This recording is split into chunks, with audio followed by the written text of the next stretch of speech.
Last week, as you all recall, you finished off in the Crystal Room, having powered up the first part of the city. 2 more to go before you can do something. You don't know. You're still sort of piecing it together by the day. But that is the nature of a mystery. The next room you found yourselves in revealed a miniature factory beneath your feet, presently constructing those clockwork juggernauts. After dealing with a pair of enforcers, you found yourselves now ready to go into the next hallway. I'm just going to unpause the game as we get loaded up on this one. The hallways themselves are fairly quiet and very clean, which is probably never a good sign inside of a dungeon.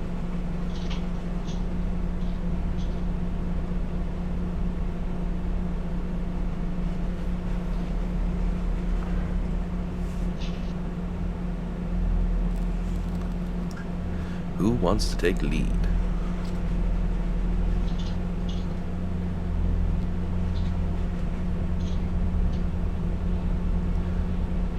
Dean, you heading up first with Alec? I was just moving my mini so that I Peering around that corner? a clear view what we're seeing. Well, But yeah. as you turn that corner, what you notice at the other end will certainly catch your eye, as you see a very large eyeball at the end of the hallway, spinning and turning to look directly at you. Its eye opens wide and a glowing ray of light suddenly cascades through the hall. I think I remember this from Baldur's Gate Dark Alliance. I'll if I can, I'll dive back words back this way, like back against the wall of the corner. Well, as you try to move quickly out of the range of this odd ray, you miss, so you go ahead and give me a wisdom savings throw. Okie dokie. Yep, got the little red icon here.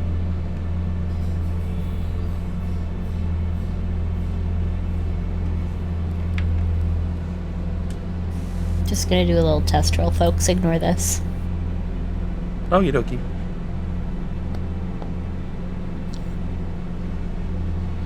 Okay.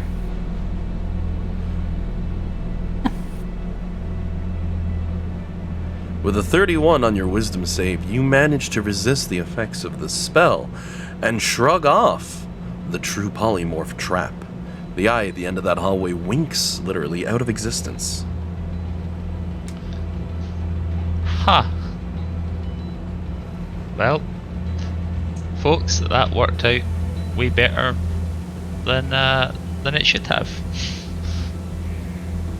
I wonder what you would have polymorphed into. Oh. Dirty that little rat. Probably. That being said, I do suggest from here on out we let not Nimbar scout as much as possible. It's not a perfect system, but it might help somewhat. Well, I guess he can't get any closer to death than he currently is. No, not Nimbar, the floating head. The manifest Alright. mind. I thought you meant. There's two not Nimbars. No, there's Nimbar, not Nimbar, Simulacrum Nimbar. Come on, how is that confusing? At least we've not got 4 wizards again. that was insane. Important notes, just as a reminder. The As worst was your mind moves, telepathic communication pretty much requires line of sight in here. The walls block it. Oh, does it? Yep. Okay, this was the first time you mentioned that. You're also... Well, it's mostly been straight shafts and single rooms the whole way until now, right? You'll notice as you start to send your mind, turns the first corner and you sort of go, damn it. One of those places. We had it up happen around here. But anyways, that's fine. We can still use it to scout around corners. The area has also Oh. become somewhat darker as you find yourselves walking out into the hallway, the lights dimming, though not from loss of power, as you can see that the dim light is constant throughout the area. Okay, so that wasn't just me. Nope. I was going to say, yeah. I slowly darken the map step by step to show that. But yeah, now that you're outside of straightforward paths and all that, and you're sending the mine out to look, you'll note the walls do block telepathic communication, which most likely means they'll have some effect on teleportation as well, though, as you know, teleporting in this city is a no-no anyway. Is it? I thought fly was the no-no here. Oh, no, remember Because of the you barrier and tried stuff. to teleport into the Back with the Yeah, crystal room. the crystal. Yep. We knew there was a no-no with the crystal room because it was a void area, not anti-magic. No, I'm saying watch for the walls. I may have misspoke on that. Yeah. For your teleporting, you probably can't cut through a wall. Yeah. Okay. Probably not going to affect you too much. Usually you just misty step back out of a fight into a corner where you can still see people. Yeah. But watch with your teleportation. Going through walls along with any other things like that are going to cause some trouble. Also means these walls can probably take one hell of a beating as a reminder as well. Do remember that. But the auto lights, built into the everywhere, essentially edging along walls and floors, do dim as you walk out into this next area. Looking down the hallway, of course, to the west, comes to a dead end. To the south as well, a dead end. And to the east, the path begins to twist and turn once more.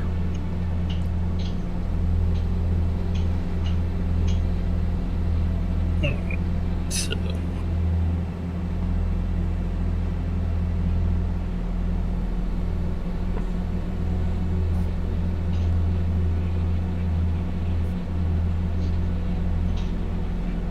Alrighty.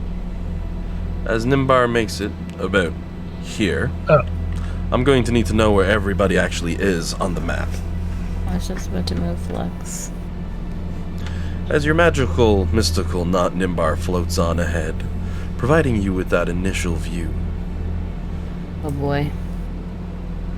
Whose I'm having a hard leads? time moving Flux. Yeah, Oop, oop, oop. it's going to be a little bit janky because of all the loads. Say I was here, probably. Just mix it up a little bit. So Nimbar Simulacrum and Nimbar are taking the lead. Yeah, I think Alec would probably be like peering down that corridor, see if there was any trace of like where that eye was. That was probably like a magical effect. We just seen if there's like a little eye dispenser or something. I don't know. So Alrighty. As Nimbar Simulacra takes a step forward onto the ground in this area, put my little square box down just to give you that 10-foot square. The ground underneath your feet in that entire 10 square suddenly opens and reveals a pit with poison spikes down below. You can tell based by the gangrenous green nature of either. All creatures in that 10-foot square, which is going to be both of our Nimbars, are going to need to give me a dex save. boy. Okay. A real.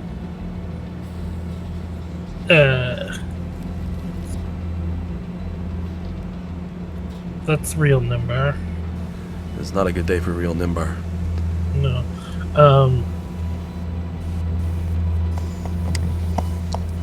However, I would like to cast Featherfall. Alrighty. How far down are the spikes? It is. Let me just double check on the map that they've put onto this one.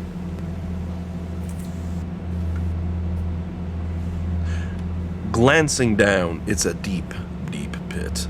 Hundreds of feet at least before you make it to those spikes. Cool. So then we grab it. So we start falling. We only descend 60 feet. Nimbar grabs copy Nimbar and dimension doors back up. Alrighty. And to this side, I think.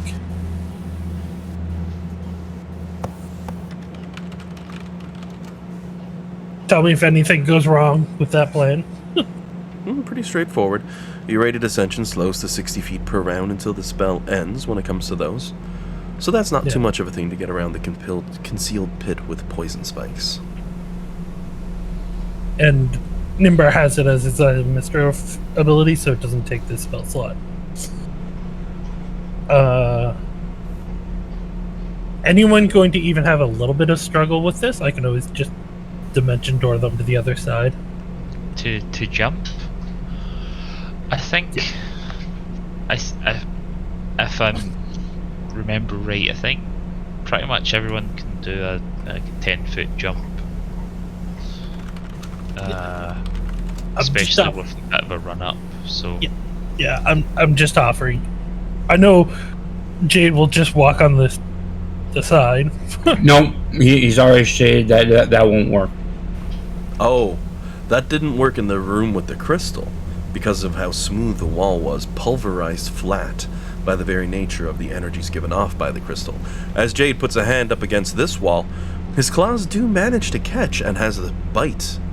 Now these walls are only 10 foot wide, or 10 foot tall, however, in any of these hallways. So if you try to go over a creature, you could impose an attack of opportunity. But the space is open above something's head. You know, the whole 5-foot square system, right? But these walls, you can climb out here. Climb speed does work on them.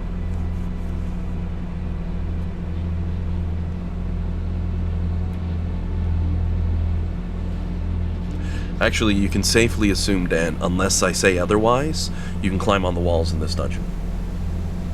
Even in rooms.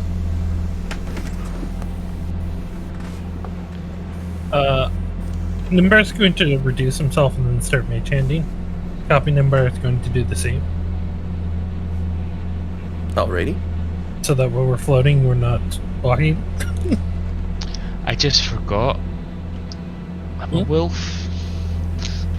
Or a wolf. So I gracefully jump across the pit like Red 13.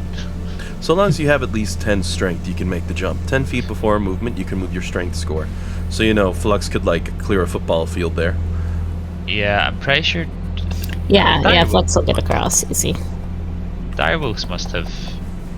Direwolves have 17 strength. That's way more than I was expecting. Yeah, that's nice. He's good. Wow, that's insane. I thought, I was expecting 14 or something.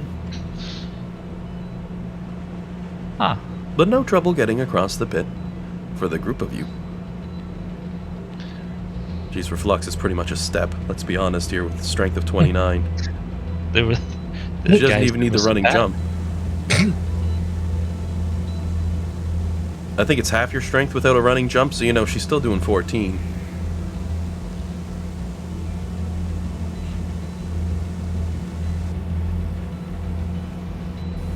Well, pit's not going to slow any of you down, so how's it go for the next zones?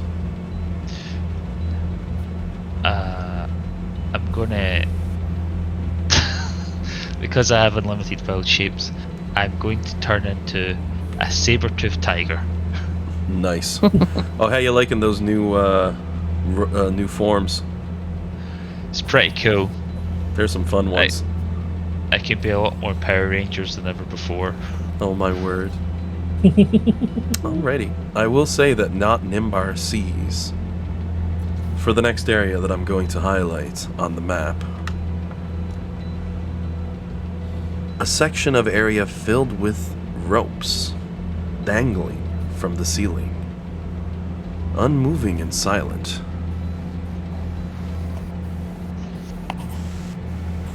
Anyone else not trust the ropes?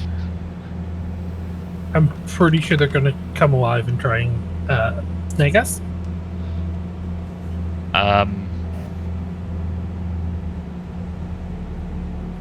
Yeah, probably. And Jillian, I'm going to put you pretty much near the manifest mind from now on, so that you can move your character to where you'd like to be, since I imagine yours is probably giving you a bout of lag with that. Yeah, I'm having a hard time.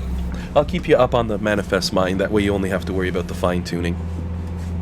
Thank you. Okay. Should run Should smoother in I, a week or two once I finish the map off completely. Yeah, of course. Don't worry about it. Could I give the ear a sniff and see if I can smell anything like alive in those ropes? Well, they're not hempen. They seem to be silk and rope, exceptionally high quality. Your dog nose starts to pick up on the scents, but outside of that, as clean and as clear as the rest of the air in here, you smell nothing more that catches your attention.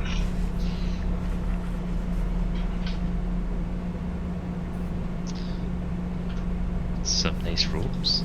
Oh, I forgot about my little buddy. Whoever gets to inspect them, I'm willing to bet John's probably thinking, not it, I've already triggered one trap, thank you. What I'm actually thinking, Oh, this team's rarely this is- cautious in that regard. I was just making the joke. oh, Don't worry. this is actually kind of neat. I can have 3 mage hands at once. So Nimbar's going to tap his staff, and Yeah. mage hand to try and like grab one of the ropes and kind of pull on it. Okay, so where is everyone going to be as this happens? So, Nimbar will be there, not Nimbar.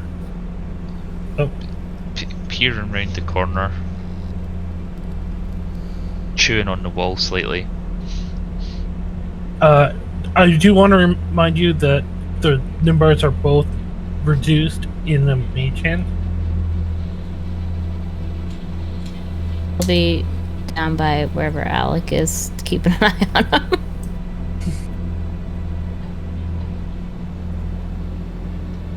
All right. This is close enough, right? Oh, sorry. I technically have to be there.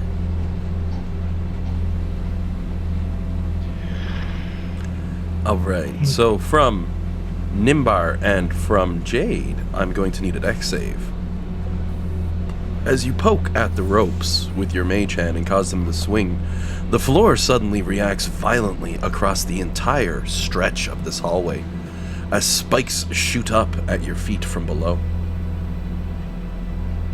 How far up did they go? Too far, Nimbar. Too far.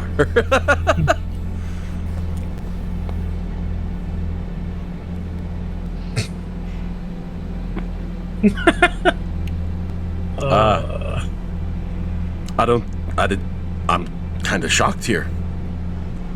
Nimbar Dan, passes and fails. Dan, you got something up your sleeve for that 18 total?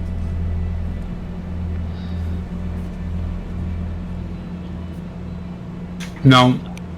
I mean, I- you've got your evasion, so that'll make a difference, but... I could give you a D6 if you want it, if you think it'll help. Well, I'm guessing a 20 is a pass. And on the flip Yeah. side, where it's dex save, he's taking half damage at least. Well, I'll give him a wheel. I can only help my allies with a wheel, so get the first one of the day. Damn. You get that brief moment when the spikes are coming up and Jade's looking down saying, "What's happening?" And Alec just yells, "Jump!" And Jade's feet move that extra step in advance, his keen senses giving him the edge. As both of you manage to dodge the floor spikes. Actually, Jade might think this one a little fair as he looks towards Nimbar, who hasn't moved an inch.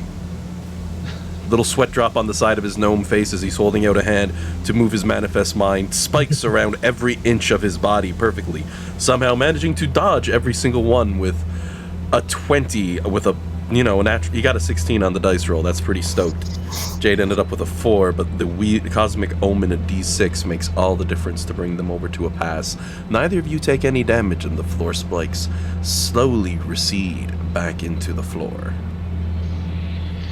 I will say, Dan, for Jade's sake, the spikes are not tall enough to breach into the other 5 foot of space, so the ceiling 5 foot area is technically walkable and safe for you. Well, that's where I'm at. Nimbars will look at each other, nod, and like float up. I'm going to play into Jade's nature as a cat. He just literally jumps 180s and lands feet and claws directly digging into the ceiling upside down. You know, maybe even bristled on the back a bit, but that's a little too rude. It's just with his speed and agility, it's hard not to. You know what I mean? Yeah. But no problem hanging on the roof. I have no evil surprises for you, don't worry. There'll be enough of those. Not yet. But the area that I have outlined up ahead is still filled with those dangling ropes. They go from all the way from ceiling to floor.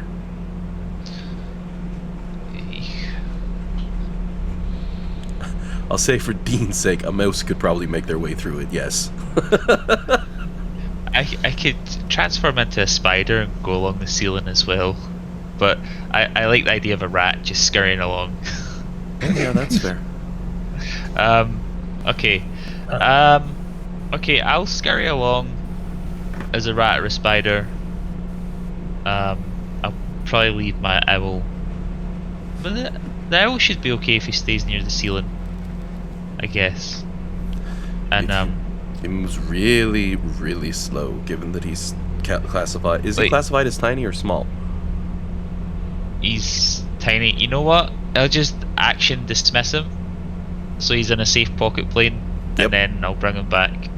Okay. It's probably better for Jade, but if I give, like, I'll have a close look at the ropes. Is there any that? Just figuring out how to word it. Is there, like, do they all look the same, or is there one that looks different? I'm thinking like They all appear to be the same.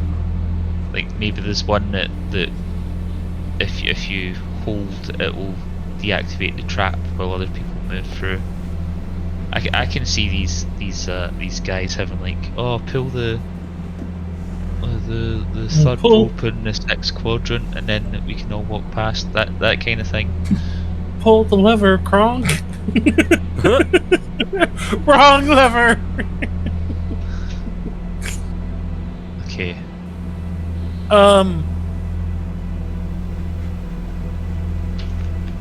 Well, why doesn't we can always just skip the ropes again, like just Well, Remember- I'm thinking John, this that is no time for skip rope. if they're floor to ceiling, then unless we can be like tiny creatures, someone's going to have to like brush past them, and then to get past, and then that will activate it for the people waiting to get through. I'm assuming there's no place, like, we can't just squeeze past them. dimension door. Can we see past them in the corridor? They don't fill the space that heavily, so you can see Alright. around into the next corridor to the most horrifying thing you've seen so far, a long hallway with a dead end. There is an offshoot on that room, mind you, but you know. While your character's a mouse, you can freely move around the corner. So the manifest mind can't actually interact with the object that floats through them. Yep. So we can This is have him ghost. kind of look. I'm going to scurry around, like, as a... Oh wait, before that, Flux may not want to be in the actual hallway, just in case you do hit one of the ropes. Really? Okay, let's sit back with Jade. Oh, like, so it's like the entire hallway. We're like on the ceiling, which is why we wouldn't get hit. Well, okay, so then what am I supposed to do? Oh, I mean, like, Hold on, I'll like make an indication of the area where the spikes come up with a different color Yeah. than red. I have to change it, it comes out as red first. Let me mark Okay. this in purple or something. Yeah. Because this whole area alright, triggers I spikes. understand. Yeah. Right. I was looking at the squares, so I didn't know where I was not supposed to be walking. Yeah. Yeah, no.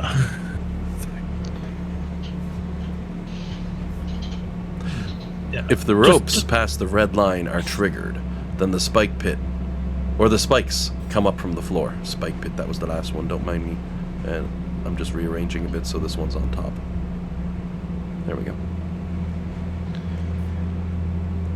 The 10-foot area marked out with the square is full of ropes dangling from the ceiling, and it would appear that moving these ropes caused spikes to pop up throughout the purple-blue area I've highlighted. Yeah. So, as a tiny creature, was he able to get through without hitting any of them? Yep. Oh, okay. Well, then I'm being overly paranoid. My apologies. That being said, Flux, what? Let me just, yeah. So Flux, just grab, move here, grab Nimbar's hand, and we'll just dimension door to the other side. Okay. I'll do that. I'll save you So a that step would- here. Yeah.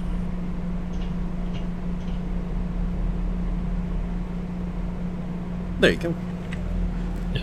And of course, Nimbar will also be here too.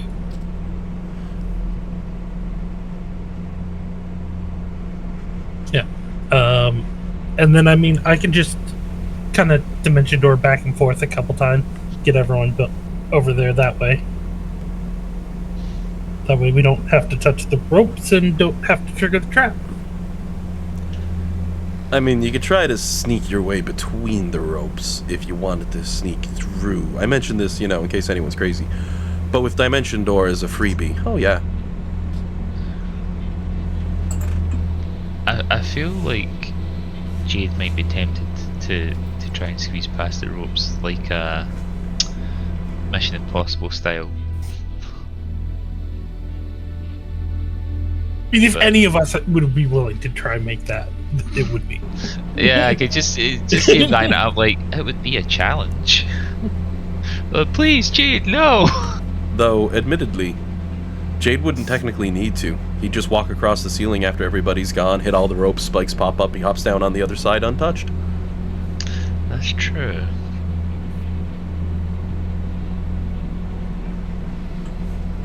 Though, admittedly, if anybody's going to be able to walk between raindrops in the party, essentially, yeah, I'd put my bets on Jade, and he's not even trained in acrobatics.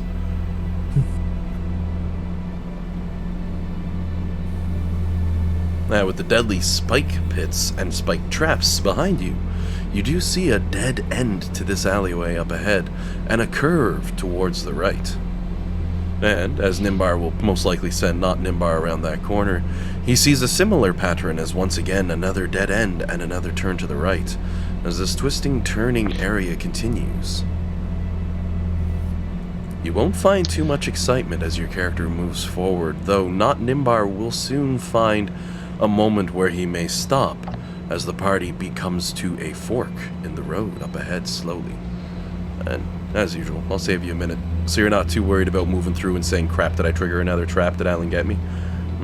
I'll take not Nimbar there myself for you to save you all the minute. You can feel free to catch up on your minis, because you'll need to decide north or south. Could I ask a quick question first? Oh, yeah. So I found a hidden room in the Void Crystal room. Yep. I'd just like to have a look around this section of the hallway, just to see if there's any hidden doors or compartments. It just struck me as odd that. Somebody just dead ends. Yeah. It was bugging me too. So I just Same. have a quick look around, Give run me my a hands across the perception walls. check as you do. Okie dokie. I know you just mispronounced perception, but it sounded like a presumption check, and that just made me laugh. Oh god, I didn't even realize. Perception.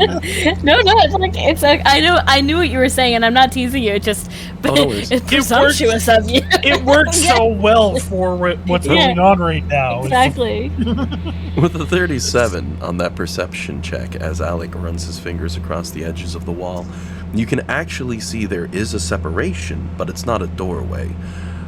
It would appear as though this area could rebuild and refunction itself to connect onto another hallway if the city were to shift itself around. However, it is a sealed wall up ahead, definitely not a doorway. You can be 100% certain with a 37. That seems to be a general feature here and there that you've noticed, but not one in this spot. So yeah, there probably are a few secret doors here and there throughout this area, given the very nature of this construction. Okay, cool. The DM's wishing he put one there right now. That would have been so good. It would have been like, you did it! It's right there, buddy! High five, clap, clap, clap. But nope, unfortunately not at this spot. Alright. Do you guys want me to have a quick check at the dead ends we come across so far? I mean, going forward. Okay. Right. I'll have a quick look in this one then. I'm not going to go back round those traps. That's what I meant. Yeah. Let's not tempt fate. And you can treat those secret door searches just like Jade does for the regular door checks. Just throw me up a perception check if you're ever looking to see if an area has a secret door. Okay. Anyone's more than welcome to do this, but we know Alec has eagle eyes. There's a good chance that I'll forget after the break, so for now I'll roll another one. 18 again? Look I've at that. rolled nothing but 18 so far. It's weird. Glancing over the wall once again, nothing, unfortunately. Alright, that's good. So, in this labyrinthian dungeon, you'll need to decide. The party's going to be going north at the junction up ahead, or taking the south junction below.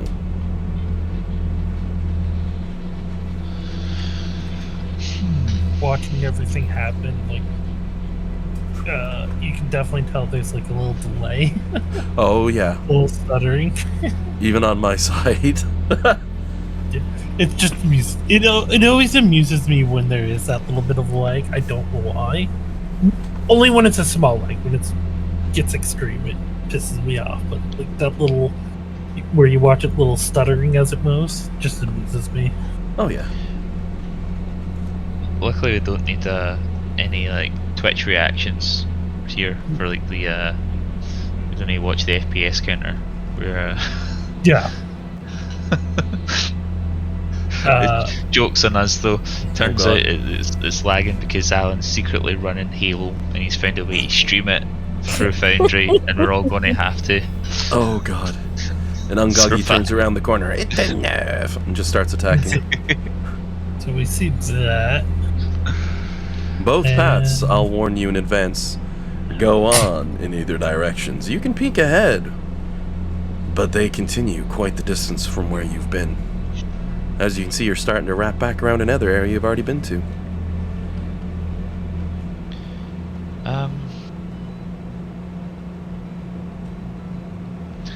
Uphill or downhill? South always feels like walking downhill. North feels like uphill. Hill. Don't ask me why. A tree told me that once. Sorry, Jillian, what was your vote? Up. Up. Alright, let's go up. Yeah. So the team decides to travel northward on this quiet, twisty, turny road. And to make life a little easy on everyone where the map's a bit laggy, if you just want to follow along with, not Nimbar. Yeah, I like it because my... Whoa! Oh. we get Jade, yeeted through the map. Well, What that's a little happened glitchy. there? That's the problem with lag in Foundry. It starts to get a little bit on the cranky side. Yeah. Let me just move your mini. Straighten that out. I was just I kind of like the lag because my familiar's mounted to me. When I move, there's a delay, and then it's almost like he's attached by an elastic band or a rope. He's like, whoa! I get that too from the second turn. Yep. The best is like you two were side by side and like moving at the same speed. So like you guys would move and then your little last it was pretty amusing.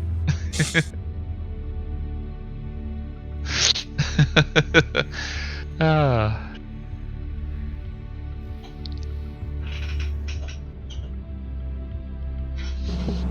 Well, as you make your way, And this place is twisty and turny as you move your way around. But nothing really stands out to Not Nimbar, unfortunately. Being not quite corporal, not the best thing for triggering traps and other issues as you make your way around. If I was being super cruel, because I can summon my familiar as a wild shape, and I now have unlimited wild shapes, I could make him into a dog or something and just continually send him up the corridors, and any time he would get blasted, just summon him again. But Alex not that cruel. But I just realised if Avernus had made me evil. Yeah, no, that's terrible. I love it. However, I simply refuse. I still have moral fiber left in me. A little bit, anyway. Okay, I'll probably be a saber-toothed tiger again instead of a mouse. Oh yeah. Get slightly more hit points. Just one or two more. Alrighty. And as Not Nimbar is making it around here, who's the next person in row behind Not Nimbar? Probably Flux, honestly, or I'd say either Alec or Flux, because Alec's got his temporary hit points, but Flux can also take a lot of hits. So Gonna have to pick who's in front. I'll do it. Okay. I'll go. Alright. I kind of like the idea of a hovering saber-toothed tiger using the spectral mind as a little bit like a mask, but I'm not going to think of it.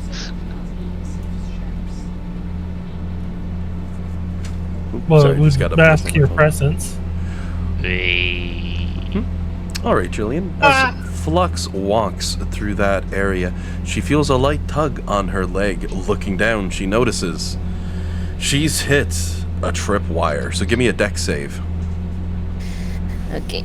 As you hear a swiping swish from above your head and the sound of metal grinding against stone. A thin slit in the ceiling, dropping a guillotine blade at your character's head. With an nat 20, Wait. though, Flux Hey. hops backwards.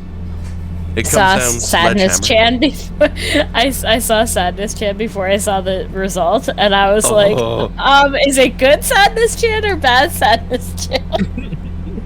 Well, you managed to dodge a guillotine blade that drops into the ground in front of your character's feet. It has a purple hue to the edge of it, and you could imagine getting struck by this would have been much worse than the standard. It sticks quite hardily into the floor. Removing it would be nigh impossible. It's built into a track system. You know, that way I know you're intrepid adventurers. So you're saying we can't take it out? Nope. Jade, is that a challenge to you?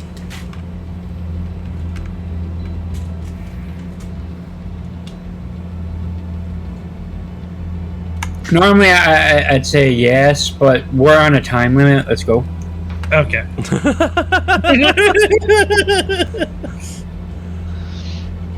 And since Jade's already been through the map at this point anyway, what's the difference? I'm just going to run you through the wall. Okay. Jade's already there. How he did it, nobody knows. The path itself, however, twists and turns into an exceptionally long hallway up ahead. Starting at this point that I'm grabbing with the ruler and moving on probably nigh 100 feet. More than 60 feet. And only has dark vision for 60 feet. Oh yeah, it's 100, so you know.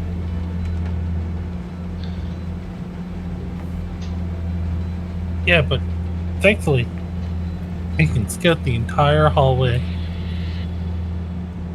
And as you walk through this cold, silent hallway, and I'm just moving everybody's minis to the bottom of that hallway to save time because we know it's a little wonky. There we are. You find yourself arriving to the end of this hallway, twisting, turning corners that continue on further on ahead.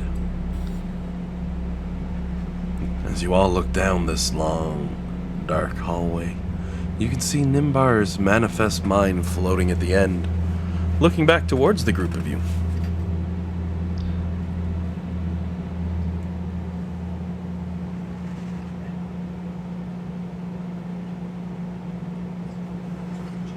I feel like something's gonna happen in this hallway. Oh, almost certainly. He's just spending way too much time describing this one long hallway. Just try to find something about my starry form. Oh! When I'm in my starry form, I shed bright light in a 10-foot radius and a dim light for an additional 10 feet. So I'm a shining star. Aww. Actually, not Nimbar also sheds light, I think.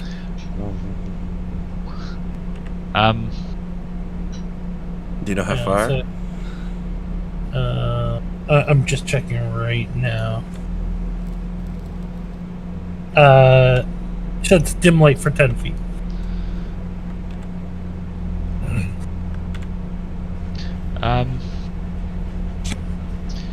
Can I...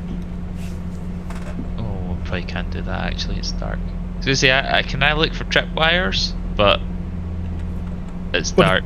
But it's not dark for you. You make light. Well, yeah, to about 10 feet I suppose. I was just thinking, I don't think like it'll be a tripwire trap followed by another tripwire trap. Well, I'd say Or it's maybe dim it light is. conditions, not purely dark in here. Yeah. But I did put your glow on. I'm so shiny. I just realised actually I'm going around your starry form is uncomfortably close to being a Twilight character, but let's not think about that. Oh no, the Twilight characters sparkle in the sunlight, Dean. Yeah, but they still sparkle. No, they sparkle. Sorry, I couldn't help it. Around that time, you see a mysterious man looking around the corner towards Dean. He's got a crossbow in hand, and he's just staring like, "Whoa." Is it Van Helsing? Van Helsing. Yeah. I love that film. It was a good one. I know it was campy and dorky, but it was so good. I was saying the other day, they used to just like make random ass films. That's a perfect example of a random ass film, 100%. Yeah, and they were great because you just be like, what's this? Why would they make this? It's pretty good. But now everything needs to be like part of a multiverse or a franchise, and you're like, it's just like a weird guy with a machine gun crossbow. Loved Like, it. don't get me wrong, I do love like the multiverse cinemas, but at the same time, you're absolutely right. The random ones are great too. I don't know, there's been a lot of... They've been trying to make, like, standalone films, but none of them really seem to be doing any good. Like, they're just not really... There's been a few, like... They've not been promoted very well, and I can't really think of a... I know there's some, but I couldn't tell you exactly what they were, but there was one that was, like... I can imagine the trailer. Like... It was about like a man and a woman in a jungle that like I think there were some supernatural aspects to, and like there's this new one coming out on Disney Plus or Crave or something like that called Princess, where it's like a princess is training to like keep people off. I just don't think that the cringy films are for us anymore, maybe. I do say there's a lot of good Disney Pixar films that have come out recently. I like all those little offshoots. Like Turning Red, that was just, that was so good. That was a fantastic movie, yes. Oh my I really word. enjoyed that. The Tamagotchi made it for me, especially at the end when it becomes one and the mother's playing with it and it's like, oh, that's so good. Just everything about it, like it may as well have been an autobiography for me. Not bad, not bad. That movie was mint. I loved it. And like, oh crap, I forgot the name of it. The Family Madrigal, you know. They got magical powers. Oh, yeah, Encanto. Thank you, Encanto. That was just genius. A few of these movies coming out, I love them. But for dorky movies, I've got my fingers crossed for a new one soon. Maybe we get a Dungeons and Dragons movie again. No, thank you. I'm just gonna run to the bathroom, folks. Yep. Have fun. Alrighty, so, long hallway. What's the marching order? And I think Jillian said she's like first or second in marching order, so we can assume that while she stepped out. More or less, Alex, sure, do you guys. want to be before her or after her? Because you said you wanted to look for tripwires. Yeah, sorry. I mean, since we're just having a bone discussion there, we're taking it off Fergus for now. I think he's been at it for about 2 hours. Yeah, I'll go next to Flux, because I'll be looking out for like tripwires, pitfalls, little tiles that's going to make arrows shoot from the side, Indiana Jones style, that kind of thing.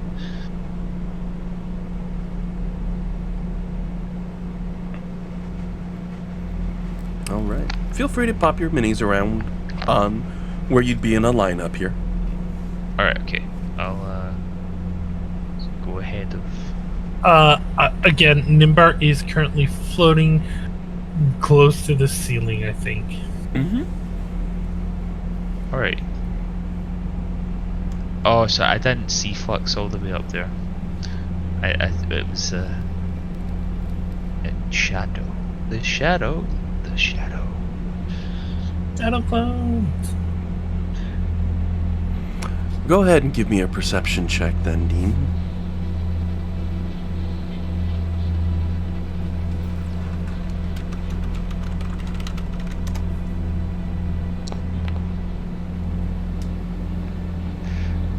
I was kind of hoping that would be a bad roll, just because Hugh Jackman was giving me a dirty look, and I thought that would be quite funny.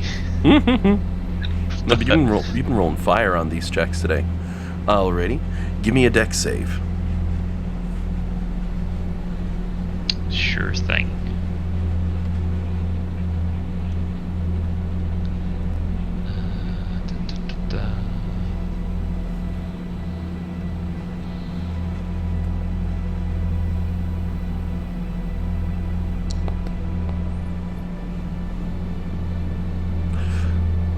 With a 19 on your dexterity save, you're able to grab and catch Flux as you hear her foot pushing down on a pressure plate.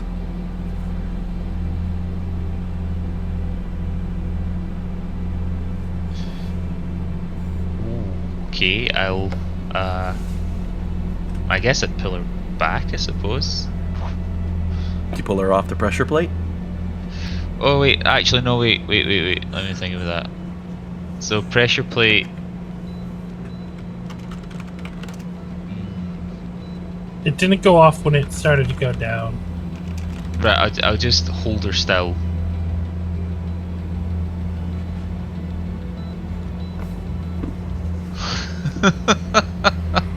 We'll just give Jillian a minute to come back.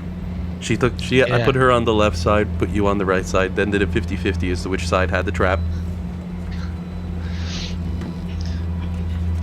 I think she's just Oh, no rush. Gives you all a moment to plan, right? Ferguson. Yes, right, so you take your foot off the mine, it explodes. Maybe it's not fully depressed. I don't know. I'm not a mine guy. Minecraft, sure.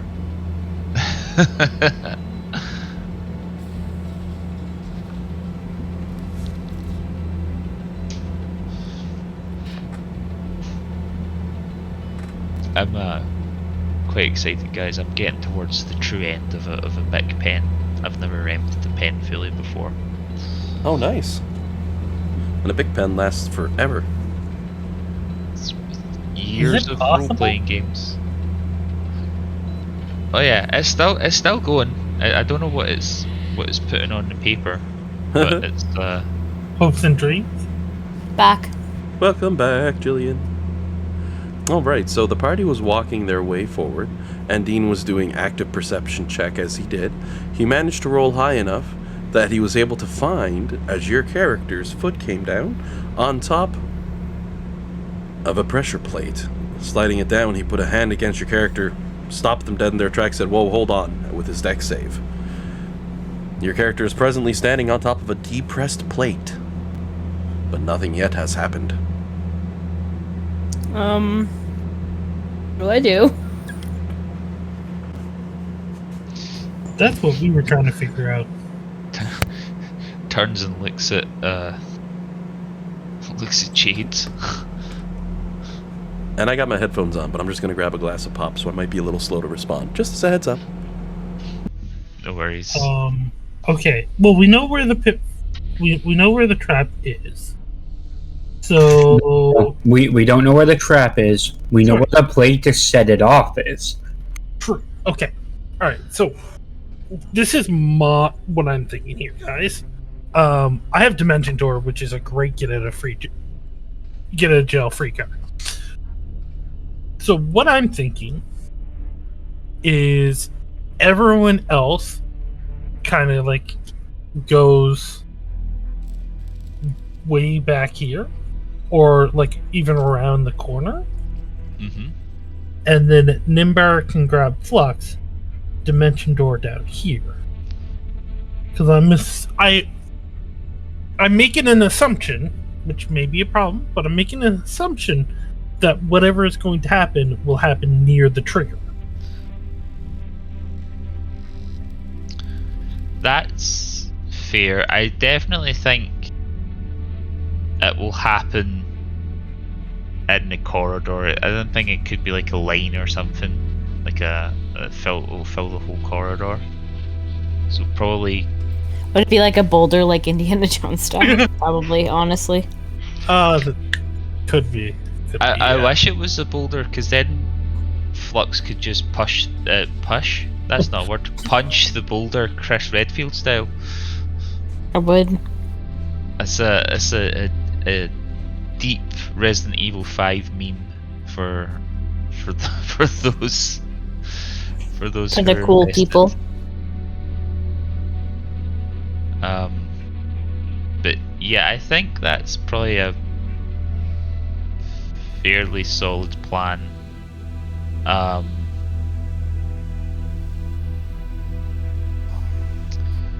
If someone has a better plan, by all means. That's just my instincts.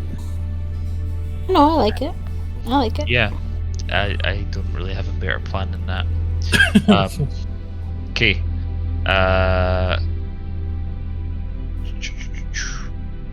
Fresh should Forward go. or back? Forward or back? Well, we know that back there is nothing. That's true. Forward could be. That's true.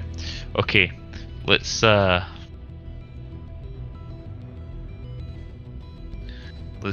bravely Advance to the rear. tactically retreat,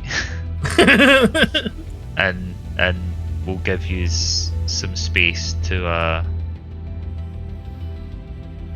warp out of there.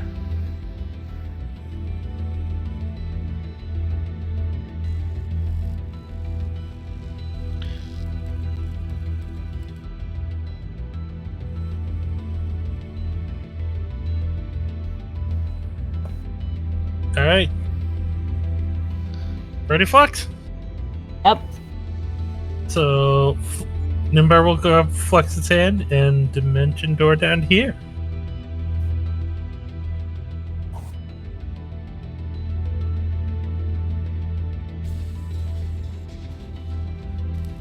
And we will wait to see if Alan is here to find out what happens. Oh, I'm here. Whereabouts are you dimensioning you are. door to precisely, though? So I will be here. Flux will be there. Alrighty. So I'm gonna need a dex save from Flux. Okay. I'm sorry. And I'm gonna move your minis, don't mind me. I can just do both at once and save you the step. Yeah. With a 28 Ooh. on the dex save, you're able to quickly sidestep as you see something rather horrifying as far as dungeon traps are considered. The entirety of the left wall from the base here up to this top corner begins to move inward, and the same for this part of the wall here, from this corner just beside you to the very top edge here as well. As the wall suddenly splits open, and from it 2 very large set of grinder wheels going the entire length of both walls suddenly come forward and crash together, grinding and sparking against each other before slowly receding back into the wall. Your fast-footed nature helped you dodge here as you notice 10-foot overlaps there and 10-foot overlaps up here. But the space you and Nimbar presently stand in is safe as the walls retract, locking back into place. Alright, that was good. I don't think regenerate would really cut the mustard if you get caught in that. This music reminds me of Stranger Things. Wouldn't be surprised if they took inspiration from it, actually, now that I'm hearing it. It's tabletop audio, but it's one of their newer ones. I thought it made a nice Okay. video. Well, now we know where not to walk. Yeah. Okay, I'll just to be extra cautious, I'll stick to this side of the corridor, and I'll still keep an eye out in case there's another tricksy pressure plate. But we'll... Alrighty. So, yeah. I'm gonna grab your mini, and I'm gonna move it myself to a spot on the board. And I'm going to ask everyone else to place their minis on the board as well. And I'm gonna get from Alec on this one. Dean, give me a perception check. Okay.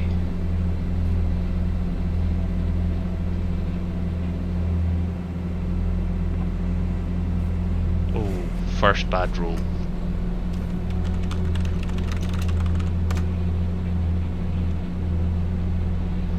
Oh, so I just realized I've been misreading Dimension Door.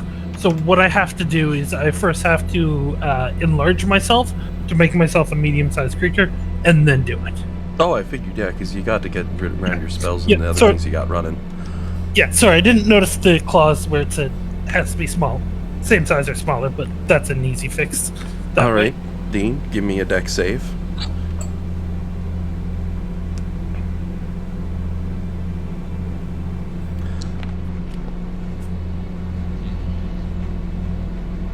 Okay, everyone place your tokens around where Dean's is, where you would be on the map. Hang on, I'm gonna cosmic omen that save. Okay. It's like he hasn't said the outcome yet, hang on. 21. As your Yeah, foot so- comes down, you don't notice it. Maybe because your character was assuming it'd be up ahead, and you've already walked over this spot, it was safe. But to your horror and dismay as your foot comes down, a different panel this time shifts beneath you as you feel it slide under your foot, but your dexterity save high enough. You manage to keep your foot pressed down on the pedal. But you can be quite certain last time that you traversed this area, that piece did not move beneath your foot. Oh, it moves each time. Lovely. Okay. And you can see how many There's hexagon more squares than there one. are. Yeah.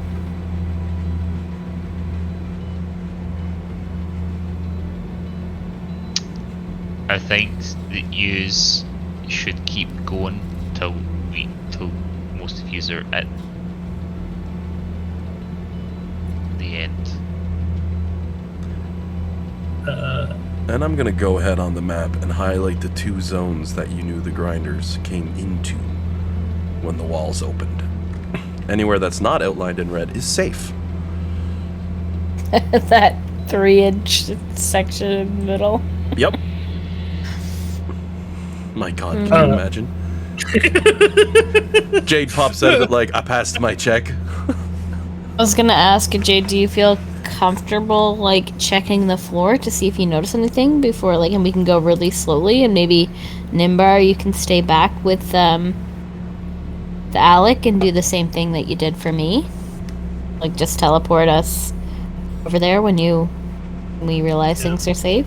I think Jade should have just about as good a perception as me. I think I'm 2 points lower. Oh, okay, so he can't. Well, that But means he had a he's got special, like, check for traps thing. That just means Jade's got a plus 17 instead of plus 19. No, sorry, plus 15. Still pretty high for. But can you roll under 10 on that check? No, so the lowest I can get is a 25. Yep. He can't hit as high as Dan can hit, but his average is always going to be better because, well, that's 10 points in the difference. Mind you, that's if the dice are not against Dean, which seems to happen some days, unfortunately. Not today, until that one dice roll. You were rocking, man. They were just lulling me into a false sense of security. Yep. That's what it was. Alright, Or like the DM didn't tell you that the floor plate moves after it's been triggered. Ha ha ha, evil. let's... It's always too long to just be basic, you know what I'm saying? Alright, so... Copy Nimbar is just a floating... It is floating in the hand. So I think he's just going to try floating by, not touching the ground, to get up to here. Flops down beside his copy self. Not Nimbar's manifest mind situated. Too many Nimbars! The fake Nimbars are now at the end. Yeah. Alright. Now I can grab people's hands and teleport them if they want. Like Dimension Door. Is not Nimbar moving into this space here precisely? Oh, sorry. No, should have been there. Okay. I don't know how he moved over one.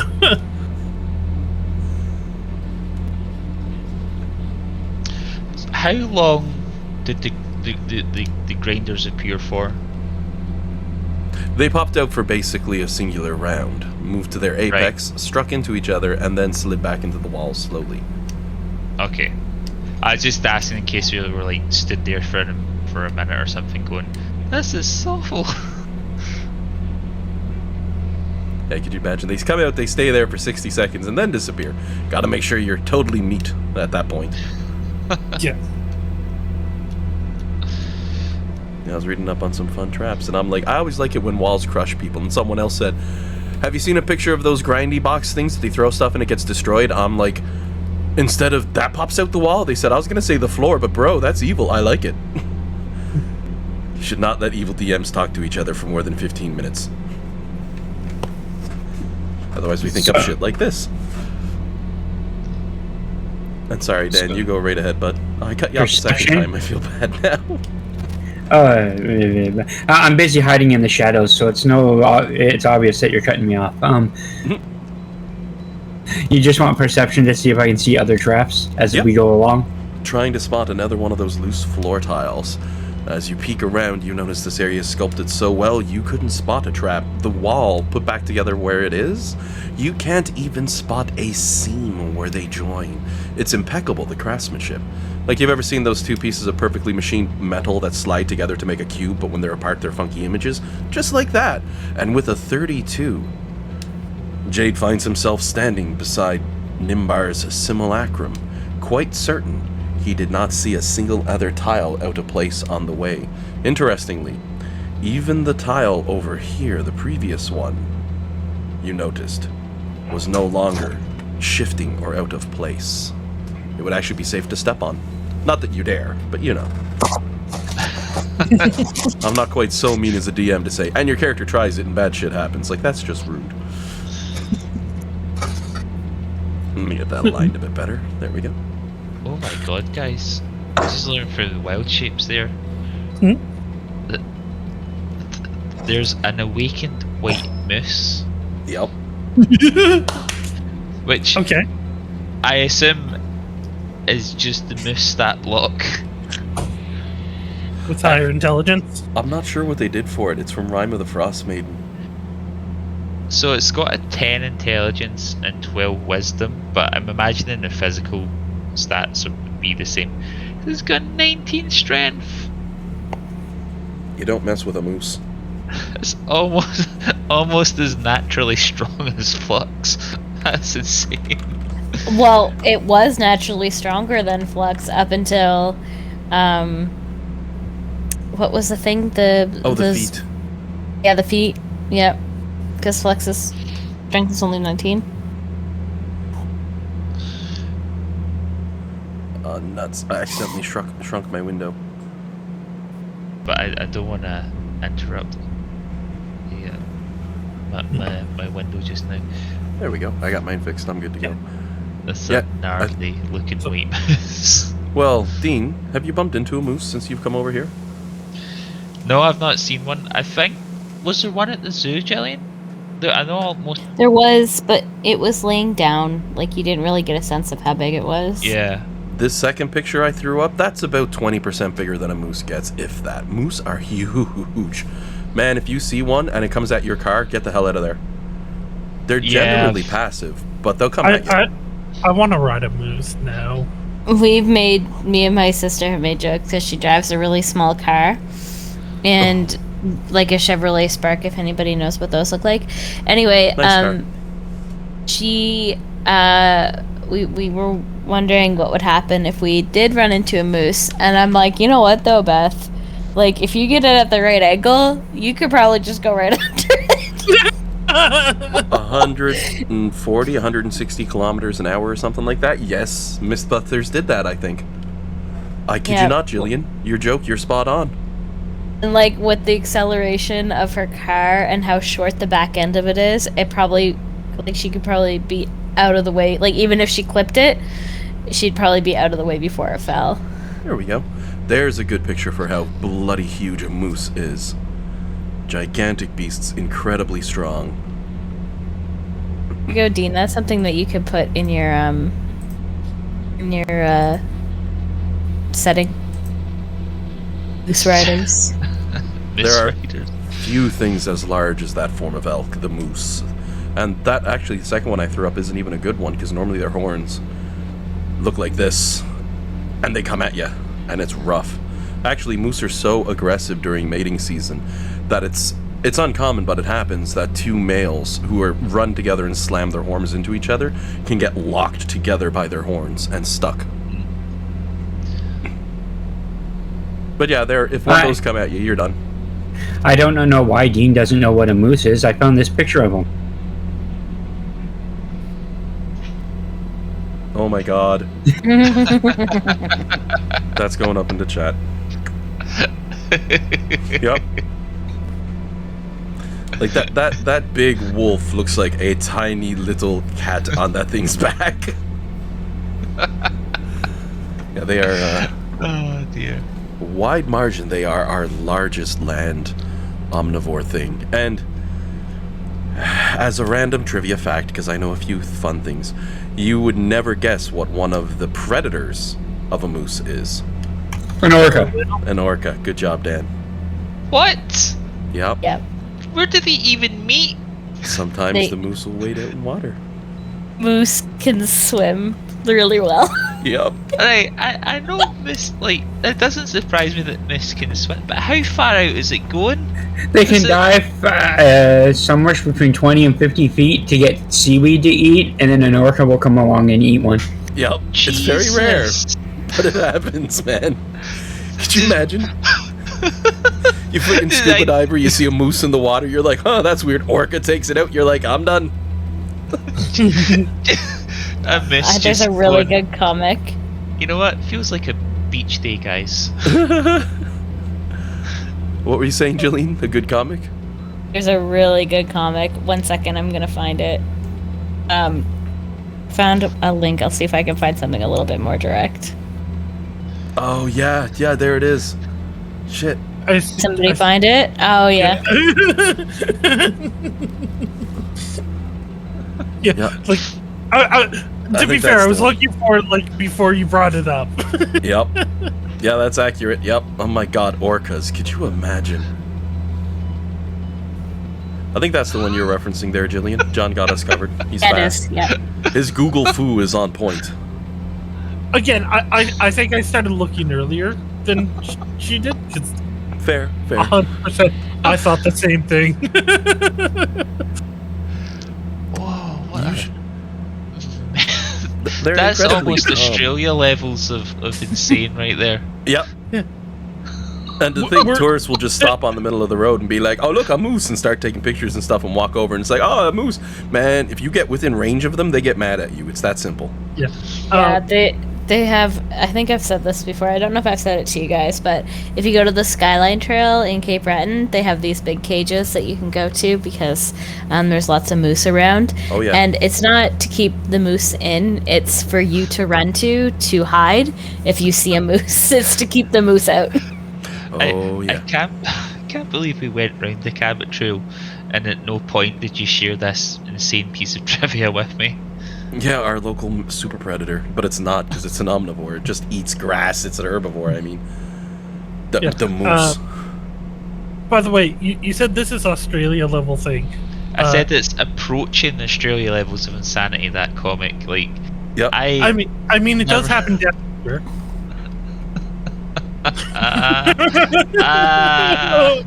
Oh my word. I tried to make the joke earlier, but I didn't want to talk over people. This guy has a pet moose. I'm a little jealous. I mean, he's definitely using it for work, but holy whatever that thing's gonna lug, it's moving. Anything that makes a bison look small. Did you know that there's a city in Alaska where it's illegal for a moose to cross the street? Huh. I The did not. bartender had a pet moose, and it would come across from his house to the bar, and they would get it drunk, and then he'd go staggering through the city, causing all kinds of damage. So they made it illegal for a moose to cross the street. I can't blame them. Not in the least after that. My God. That'd be a lot of damage. I think that they have a bunch. Are we just gonna overlook the fact that there's a druid in Alaska? I think you're spot on, Dean. Oh my. Yes, the mighty Canadian moose. We don't talk about it much. We love our moose, and they're generally a very peaceful beast until you piss They're them off. tasty too. Oh, they're so tasty. Yes. I would like to try some moose meat. It's I've really not good. tried it yet.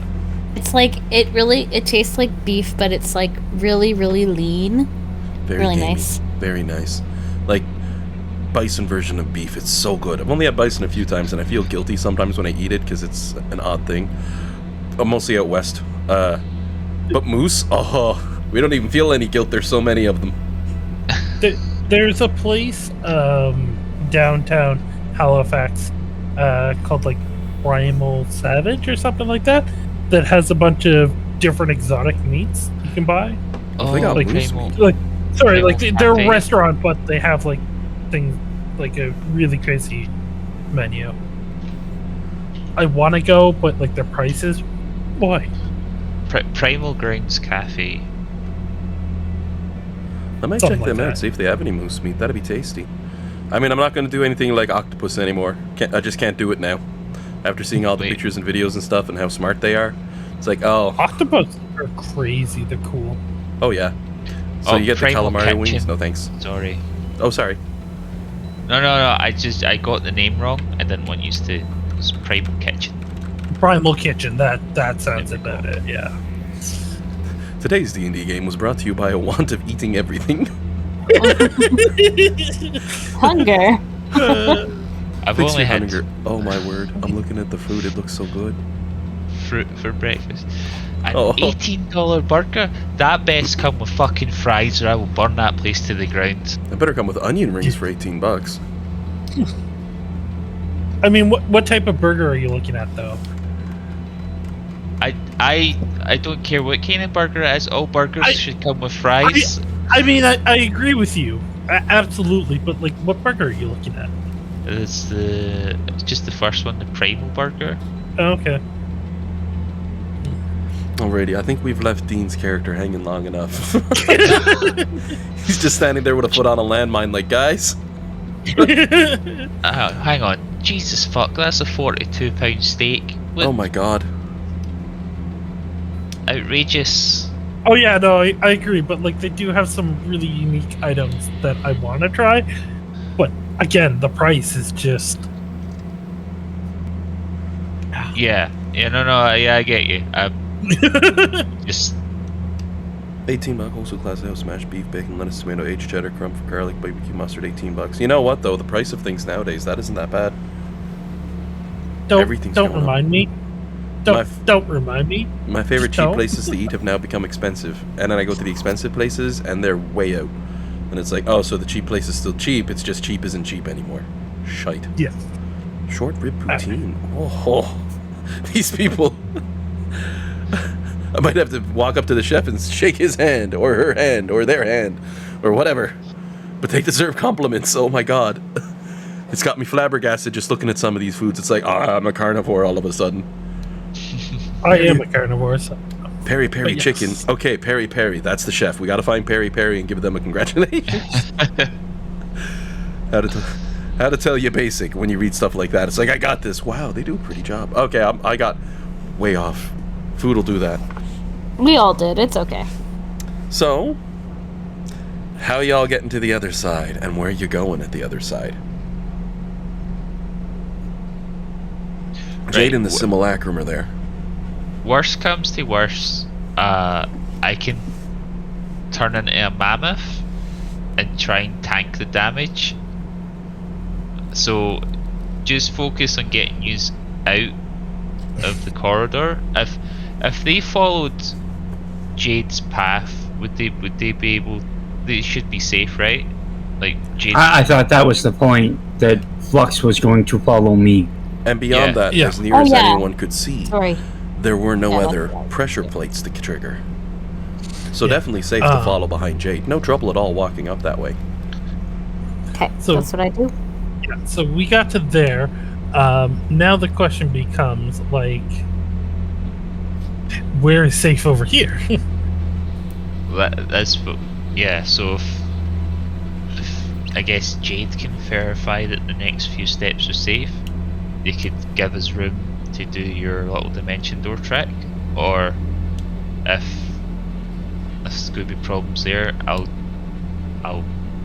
go like Super Saiyan Mammoth and just Tank.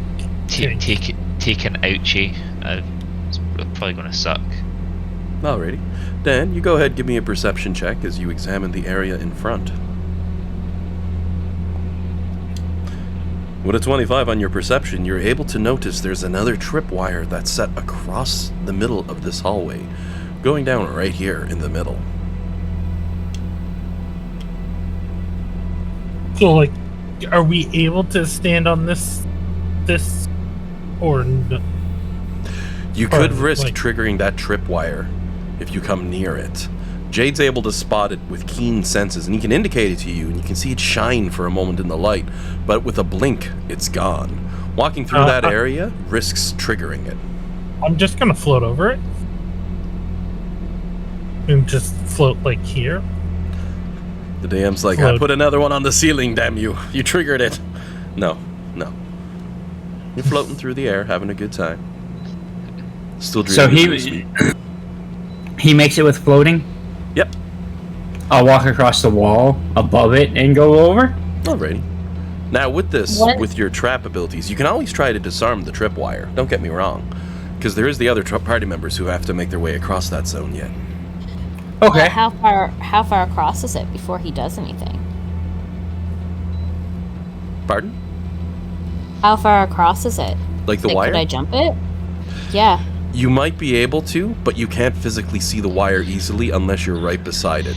It'd be about in this area as near as you could tell. You could probably jump it. There's some risk That's involved. kind of what I was.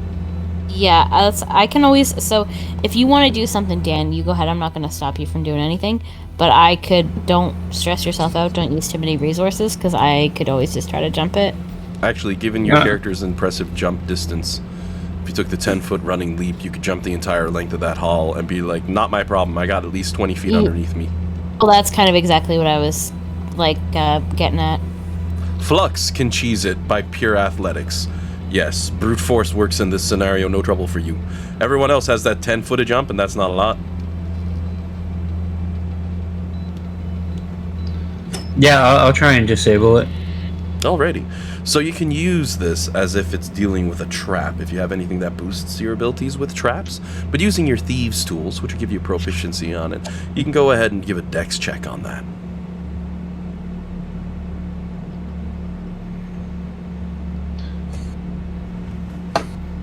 Okay, so that's basically a sleight of hand check? Essentially, yeah. Okay, I'm gonna roll stealth because it's not picking a lock, so I don't get the extra bonus. Yep. Just disarming a trap as per the norm. A dexterity check that allows you to use Thieves' Tools proficiency, which is nice. You get those to give them good bonuses. As Jade leans in, sweaty palms. Does reliable talent work for your, Anything I have a proficiency bonus on. Yeah, if you're proficient with Thieves' Tools. Well, regardless of all that, even if you had just the 4, you're still looking at an incredibly high dice roll. A 28, as Jade leans forward, sweat drops, and gives a snip to the wire, which breaks with a twang. No trouble disarming that trap.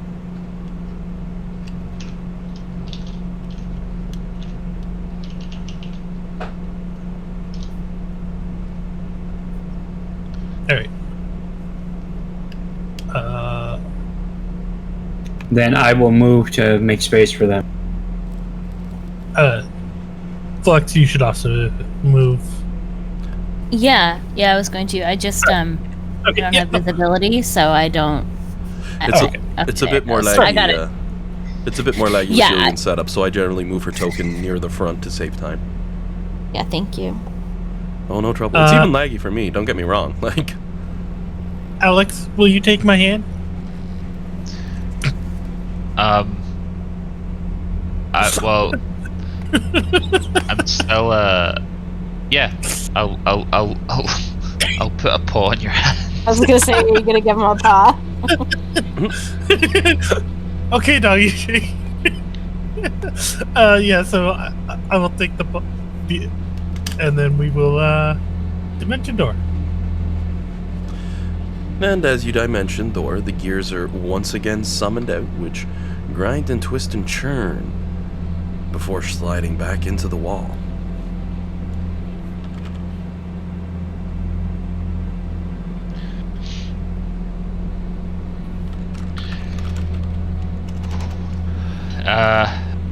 Alex will come out of beast form just to say, we're never going back down that way again. Okay. I mean, thankfully, like, you caught everything, so we were, like, able to just dimension door away. Came far too close for comfort, though. Agree. Happened. Well, what was the consequence? Was it the gears again? Yeah, like the meat grinder. Right.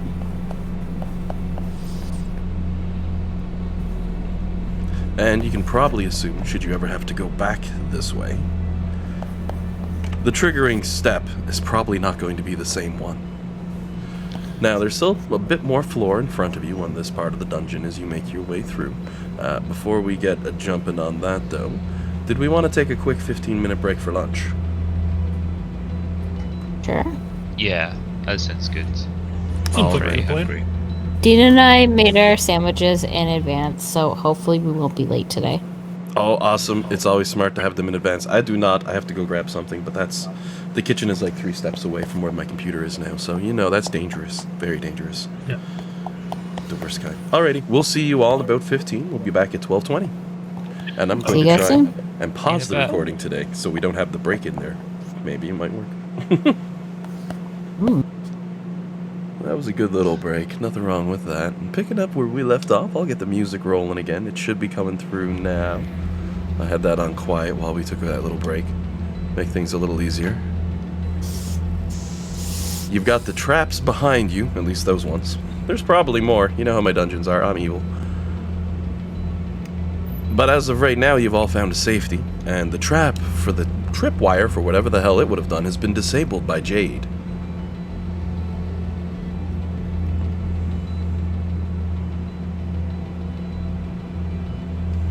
Up ahead, the dungeon continues to twist and turn. So, John, you want to send that little manifest mind of yours?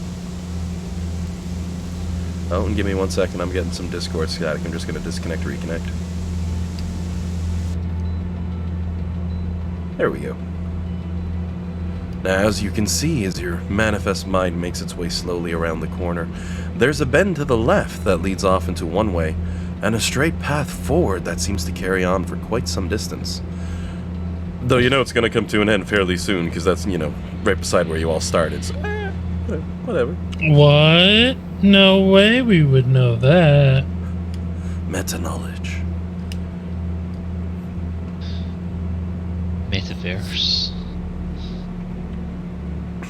Metacross? If it was Metaverse, Spider-Man would save you all one time from a trap and be like, everybody gets one, and then he'd leave.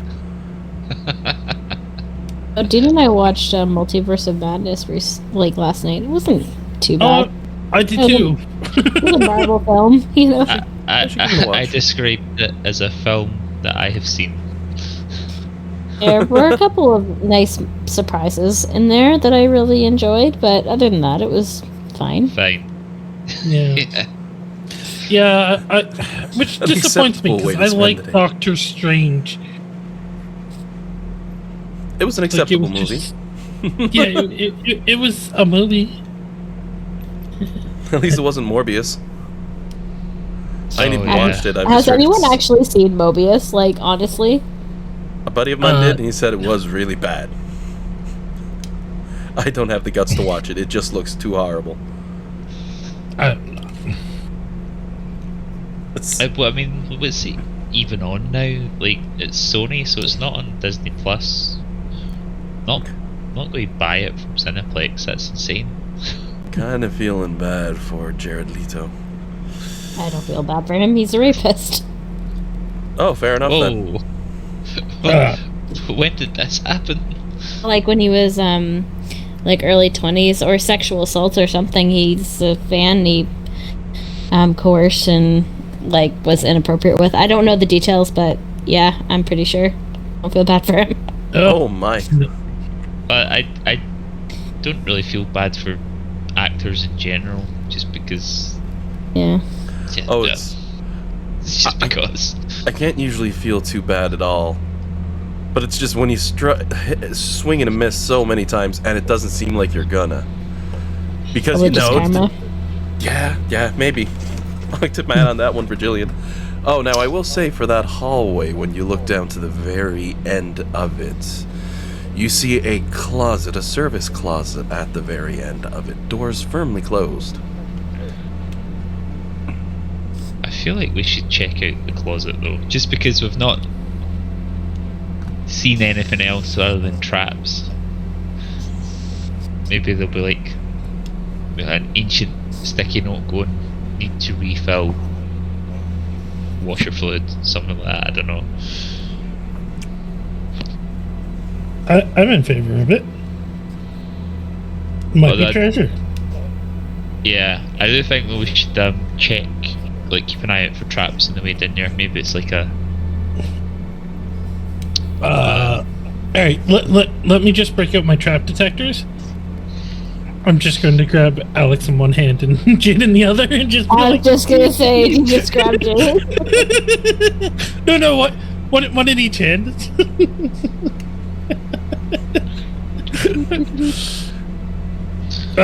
Like, I get pictures of like a little kid grabbing their parents' hands and running to school. Because, you know, the gnome, he's short.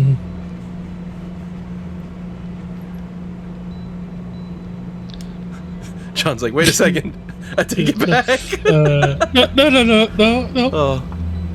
But And don't worry too much just- about putting your minis up into that spot for right now, just because. Where it's a little bit still laggy, since literally every piece of this map is a piece, like every 5 foot is a different piece. I ain't kidding, like, look, even the pavement here, I'll just move this one piece and, oh, look, it's golden now. So once I get the opportunity, once I finish this thing up, I'll be doing it as a solid picture so it runs smooth. Because God knows we don't need the headache. Here's an interesting question that I was just looking for wild shapes again. I don't see how this would work on a PC in wild shape. But I just this would be a puzzle for you guys. If you're a boar, you get that, but you're don't. Would that work? Yeah, you get the one freebie. Like, not that it matters at this level, but it's just like if you were a lower level druid. You'd get that one freebie hit out of it, right? Here's a question though that comes up when I see that. Okay, he gets the one freebie hit, so he takes it. Drops wild shape, which is freebie action, and then retakes the boar again. Does he get it again, or does he have to wait for another long rest? Because it's now a new wild shape, new creature. New wild shape, new creature. As near as I'm concerned, anytime you retake a wild shape, you get back all of its daily features, don't you? I think so. Not many animals have features though. Not like that, no.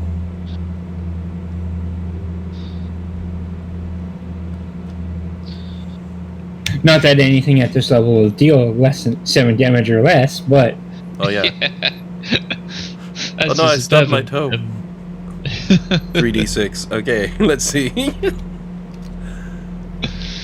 That ceramics tile is actually sharp as a knife. 3d6 points of damage. Let me give that a roll. Flux throws her sword, starts building one from the floor tiles. Be like, screw this shit, look how sharp this is. Oh my. Right. Well, let's keep our eyes peeled for the traps that we've seen so far and make our way down towards this janitor's cupboard. Have I hit a wall there? Or is it just lagging? Probably just lag. Yeah. I don't have one drawn there. Nope. And you don't have to worry about moving your minis to that corner where it's a back and forth, because it's a dead end. So, for checking it out and just glancing in general, you can toss up a perception. Jade's more than welcome to check for traps, as he usually does with stealth.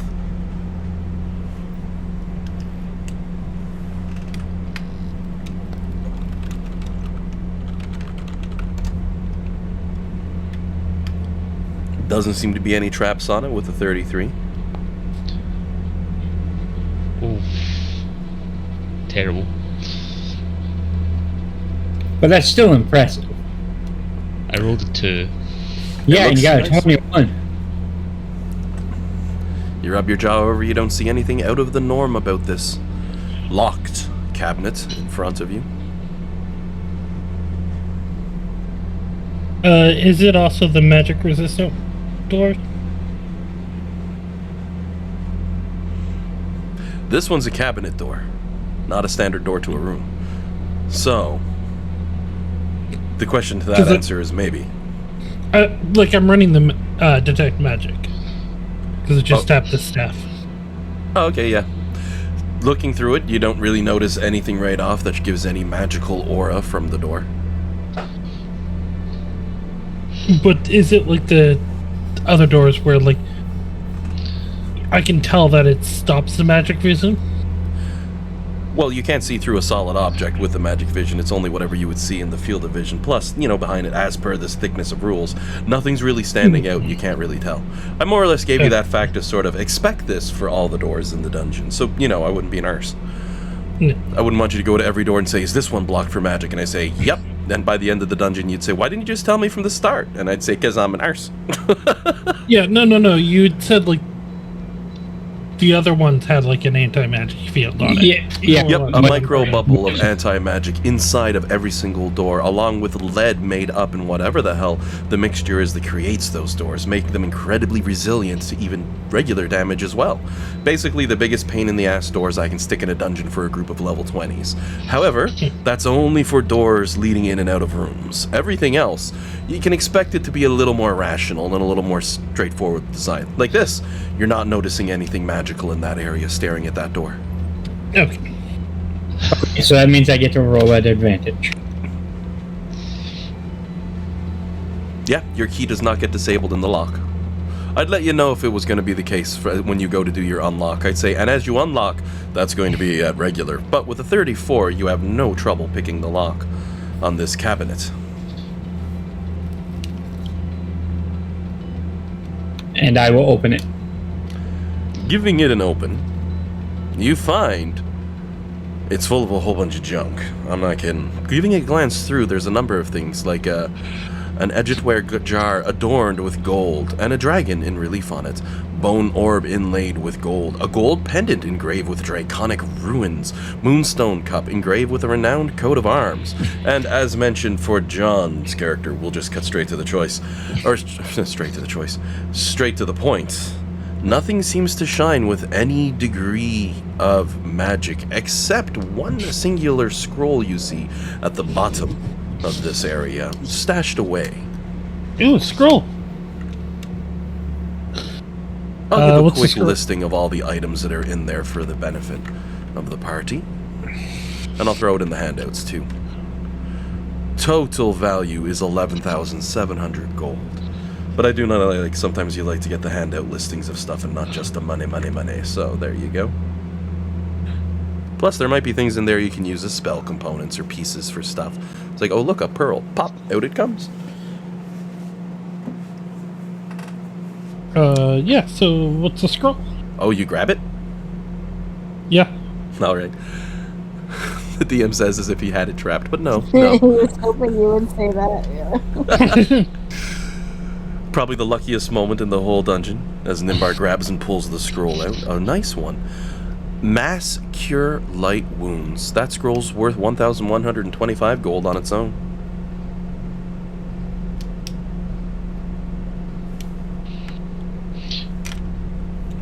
That's Mass not- Cure Wounds? Yeah. It's just, you said light. Yep, I did. wounds. Meant to say Mass Cure Wounds. 5 thing. Yep, it is. Well, actually, I've been listening to a Pathfinder podcast as well, and I was like, my brain just did like a switch there. I was like, light ones.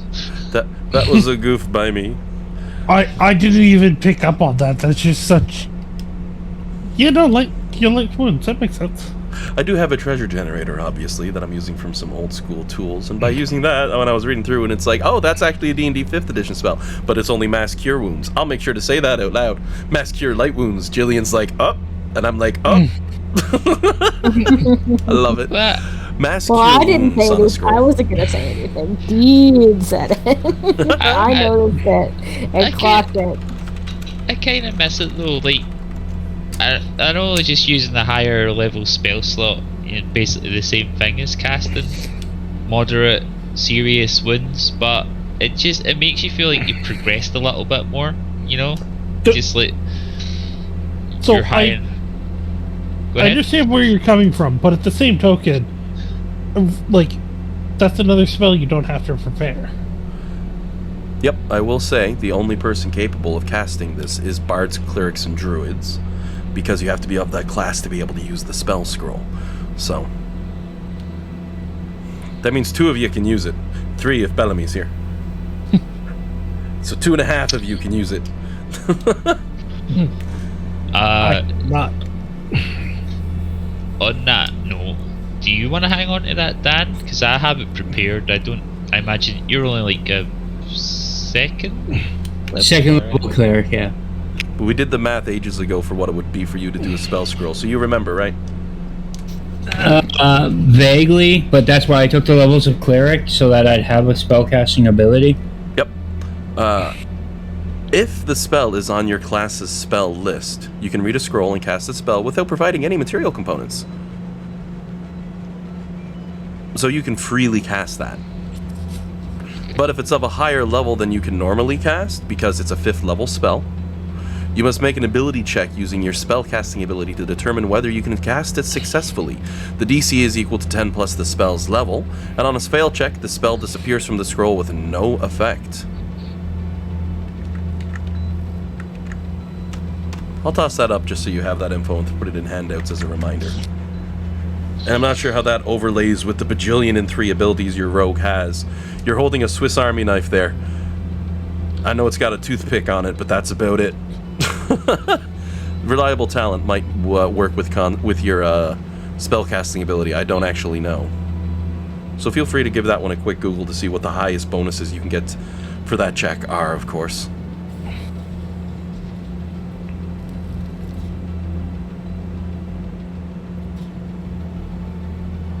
Wizard spells on spell scrolls can be copied, but if it's not a wizard spell, then it's just a one-time single use anyway. So even if you use this item and it goes kapoop and doesn't work, you're not out anything more than just being able to cast that spell one time.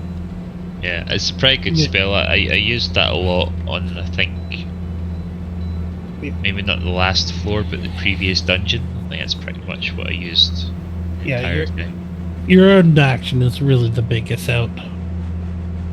Yeah. I always do this, when I'm looking for a spell, I always manage to go right past the slot that it's supposed to be in, and finding it in this. I always go past say a 5th level spell, find it upcasted in the 6th level spell, then need to scroll back up, and can never land on it. It's because your eyes pulled to the blue more than the black. Probably.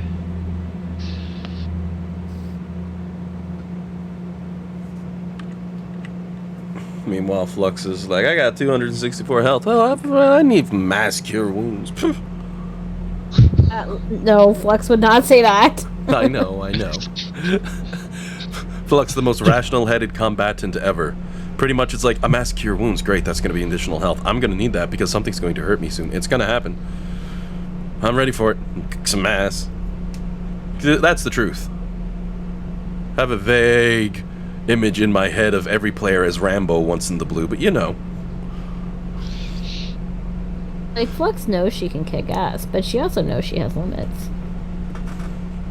Well, you're a level 20 fighter now.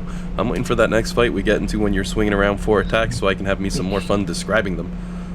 4 attacks in a singular turn is flipping epic and fast. You imagine swinging... I didn't count my bonus action. 5 with a bonus action, yup. 9 with action surge. Could you imagine swinging a long sword, let alone a Zweihandler? A long sword 9 times in 6 seconds with perfect precision and strikes. I have a question about action surge. Oh yeah. Can a fighter use action surge more than once per turn? No. I think anyway. I'm gonna double check on that. Surely not. That'd be ridiculous. Well, they don't pay much attention to the game past 10th level. I think you get that at level 17, so they might be something funky there. Yeah, they put in a special ruling. Starting at 17th level, you can use it twice between a rest, but only once on the same turn. Because action surge is the main reason everyone dips 2 levels in the fighter. Spellcasters, suddenly they're like, I do 2 spells, haha.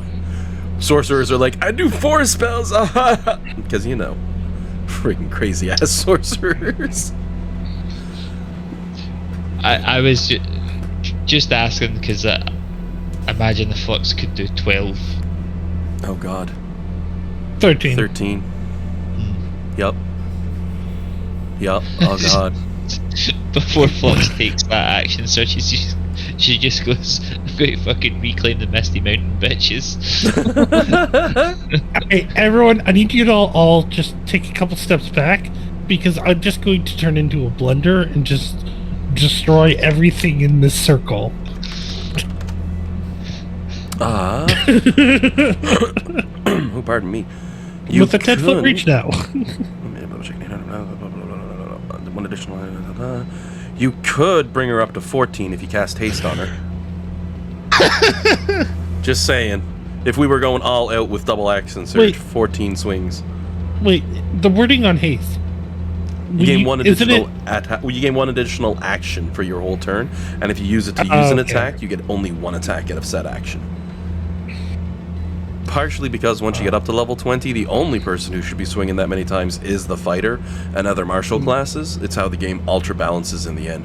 Fighter just lodges 1 sword over their shoulder like, yeah, this is not going to end well for you, my friend. I got a meteor swarm on my back ready to swing. but we see it in action. And this friggin' stealthy rogue is like, me too, but it's only one hit. Watch this. Boom! I put a hole in him. 110 damage. Crit damage? Oh, it's in the 150s. So with a spell scroll and some generic loot that I'm sure Jade's taking a moment to load up into bag B, slot 37, article 17, marking it down on the index. There's a long hallway in front of you with a bend to the left at the end.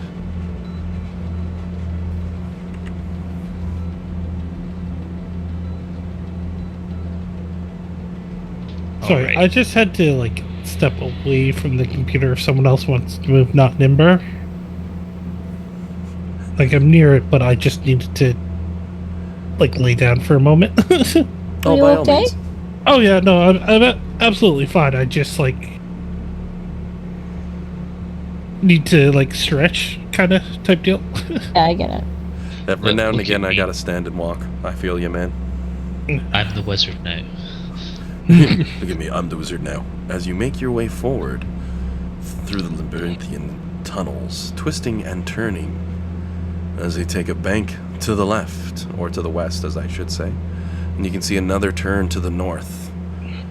And then a turn to the east at the end of another long hallway. Footsteps echoing out as you make your way around. And we so I remember this right, we basically need to be like, if that's there, we need to be here, because the walls can't telepath around corners. He shoots him a little bit further forward. But, I mean, because of the lag, and mostly because it's easier, just feel free to move him, and at some point I'll say place your minis. Right, okay. Usually past where he, before where he is, usually, because it'll be, oh, we're making it through, unless it can somehow trigger a trap, which, as we know, is very hard to do in general.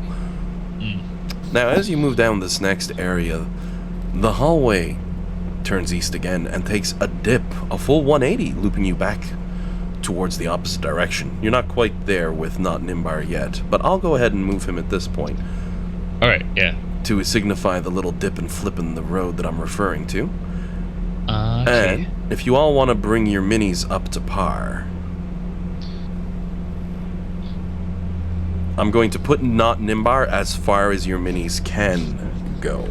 And I'll actually save a step for a few of you. Just give me a second here. I'm just going to copy paste them. This might get a So little should wonky. I was gonna say, should we just leave it alone until you give us the green light? Oh, you'll have two instances of yourself on the map for a moment. The only person I Okay. didn't was because Dan's way ahead of me. He's already bolting across, which is great. Saves me a step. What are you talking about? There's 4 of me. There we go. Those are gone. 2 of you Sorry, and 2 of 5. not you and 2 of one of you. 6 of you. No, only. Well, I only didn't one. double the manifest 5. mine, so 5. So go ahead and position yourselves on the map where you'd be. The manifest mind itself, now like I said, this is about your end point, would be about here. The manifest mind, I'm going to say, it made it all the way down to the opposite end of this long hallway, and it can see 2 off-joining paths up ahead. It doesn't know much beyond that, because this is as far as you've gotten trailing behind it. Right, so I'm in the right area, right? Yep. I'm just saying, feel free to position where your minis would be. If we're saying, I'll put a line actually on the map. Whatever's triggered happens when someone makes it to one of these 2 spaces up ahead. We'll do some checks and some rolls, of course, don't worry. But, you know, just put your minis on the map where you want them to be. Set your marching order.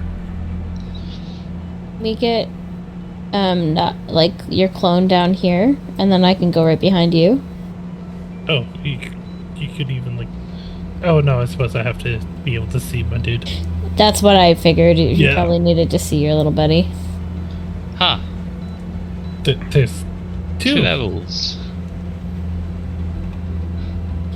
So you're okay there? Like, as long as we don't go past the red line? Is that what I'm hearing?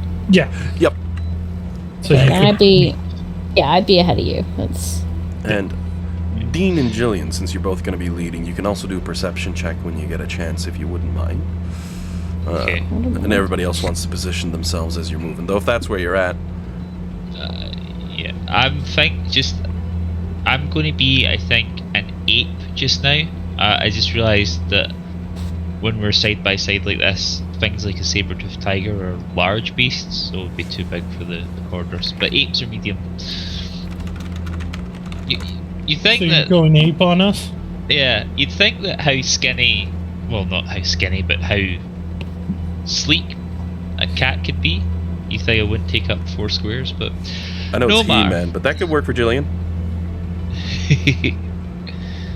That's totally Flux there, except that's He-Man. But I mean, I don't know of anybody else who rides a battle cat off the top of my head that I could get a picture of. If I went She-Ra, she's got the unicorn horse. I can't remember. It's been years. But, I'm going on a tangent now. Swiftwind, if it's the same as the remake? Swiftwind, maybe, yeah. Something like that. Swift something. I'm giving it a Google now. Swiftwind, you nailed it right on. Okay. I did watch the whole She-Ra series, the new one. Was it good? Newish one. Yeah, it was. It was really good. Good. That makes me happy. Because it's like, when they came out with She-Ra, and you were watching He-Man as a kid when I was a kid, and then She-Ra shows up, it's like, that's really cool! They made her a badass. I loved it. Yeah, she was pretty cool in this one. Too bad they took her off into a different planet. I would have liked her on the OG, but, I digress. So, with a 16 on Flux's perception and a 36 on Alex's perception, the monkey is suddenly freaking out, waving its arms. As Flux turns and is like, what's up? And her foot comes down directly on top of a shifting panel piece. Oh, Everyone go ahead and give me a dex save. Alec would have advantage on this, and for Nimbar, Not Nimbar, and Jade, go ahead and give me perception checks, if you can see this happening.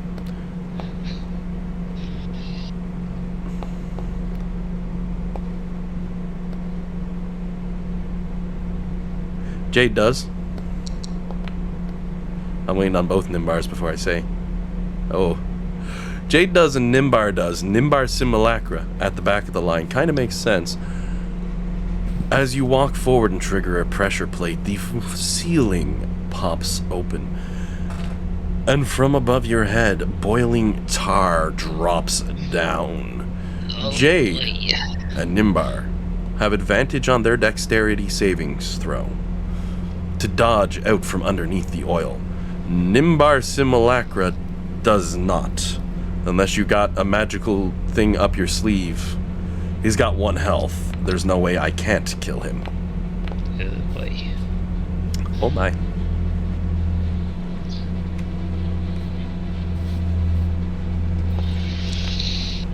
Yeah, I got nothing.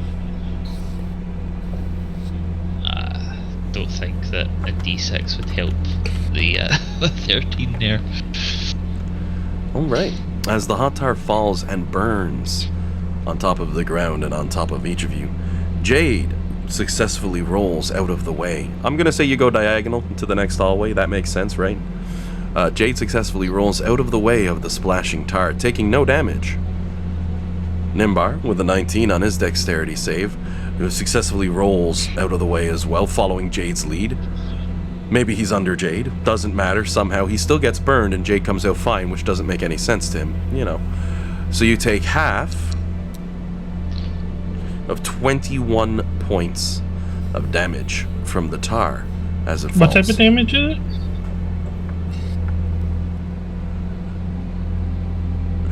I'm going to say acid damage for this one due to the caustic nature. Okay. Though it's boiling tar, it's mostly acidic damage. That's an interesting little trap. I like that. So you take 10 points of damage because you got the reaction. I will delete your simulacrum. It did its best. So you get to see yourself boiled alive, I suppose. And Alec, with a 13 on the dex save, has failed. So you take the full 21 points of acid damage as it falls. So same with Flux, 21 points of acid damage for her as well. However, the 8 has 19 hit points, so 3 carry over to 2. Alec. Oh yeah, I know maths and numbers. Flux takes 21 points, probably doesn't even look injured. This trap cannot be re-triggered. And the oil, as it strikes the ground, falls in between the ceramic cracks and bleeds down. So it doesn't create difficult terrain either. So is it like stuck to us now? Because you said it was tar and then you said it was oil. So like, is it gonna It's a boiling acidic tar-filled drop. I'm looking at this one like, wow, that's extra brutal. It'd be stuck to you, but you wouldn't be damaged by it at this point. There's no residual lasting damage from it. The initial strike with the heat and the acid damage.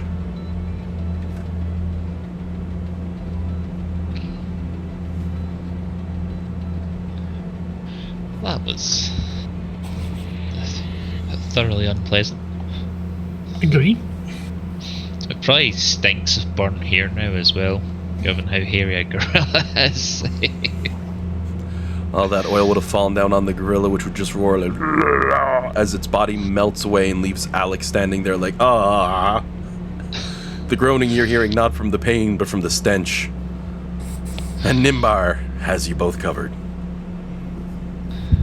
Well, all three of you, I should say.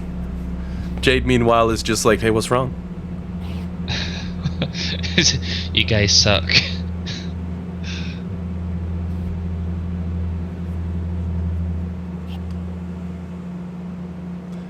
So beyond that, as mentioned by not Nimbar, you see the beginnings of a hallway here, and another hallway further to the south, after the bend in the next area.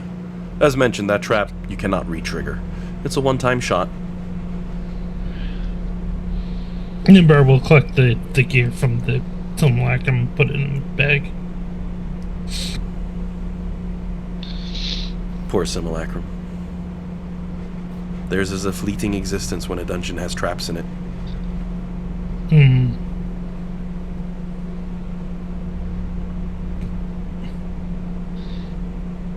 Deinonychus. Dinosaur. Oh, a larger cousin of Velociraptor. Oh, that sounds pleasant. Well, I was looking for a medium beast with higher hit points than an ape, and this dinosaur with, quite frankly, a ridiculous looking long tail popped up, but I don't know. Alec has seen T-Rexes. I don't know, because I need to have seen an animal before. I don't really think you would have seen a Velociraptor before. This is an Eberron. Give a knowledge nature check. See how well versed your character is.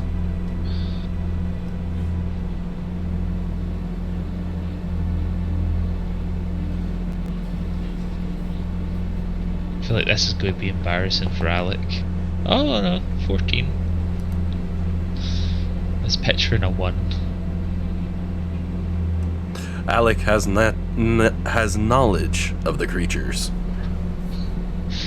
With a 22, sort of rubbing his jaw. Yeah, I read about it in a book one time at Candlekeep when we were there before we went into hell. I'm sure of it. Sure of it. Well, while Jillian's character Flux, while she was looking up all the devils and demons that we might end up dealing with, I decided to look up dinosaurs. Didn't think it would ever pay off, but here we are. And Jillian's like, oh shucks, you remembered. Also, thank God for Matthew Mercer doing the monster names for that, as otherwise I would have no idea how to say that. Deinonychus. Deinonychus, very fair. That'd be a Google for me for sure in general. Though I think raptors are supposed to be fuzzy, so I should change that up for this picture. Well, I think the fuzzy raptors looks a little bit scarier. Oh yeah. Chickens don't look at all scary until you're the size of an ant. Yeah. Kinda like wild that you go through your entire life thinking that dinosaurs are scaly, and then like a couple of scientists turn around and go, oh no. They like get feathers and shit, and you're like, what? So yeah, T-Rex too. It's like, no. Did you ever look at a chicken skeleton? Looks a lot like a T-Rex. Yep. It's T-Rex just has usually the arms in the wrong pieces by the direction. time it's out the oven. Oh god. Oh god. Alrighty. Oh so, yeah. Okay, so anyway, the whole reason for that, I apologise, is that they have 26 hit points and they're medium, so I would have been able to survive that.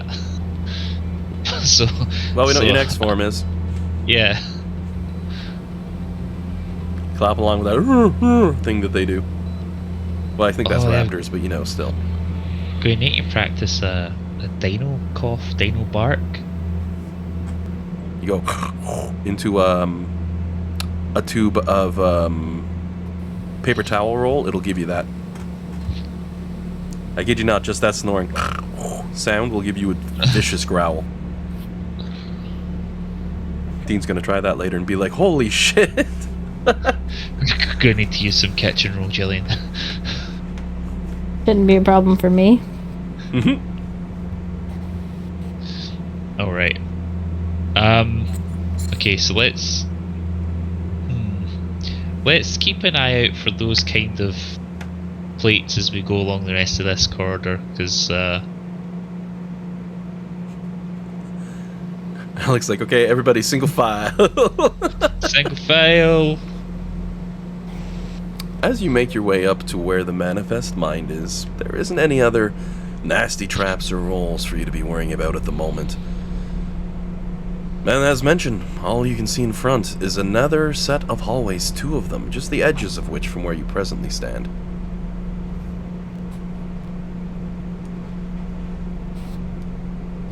It's eerie. Like, I know it's been filled with traps, so it's like it's not been like just like a daytime stroll or whatever, but it's quite disconcerting, like with nothing else being like, I was going to say alive, but I don't think those robot things are alive. Nothing seemingly sentient moving. Or animated, better word.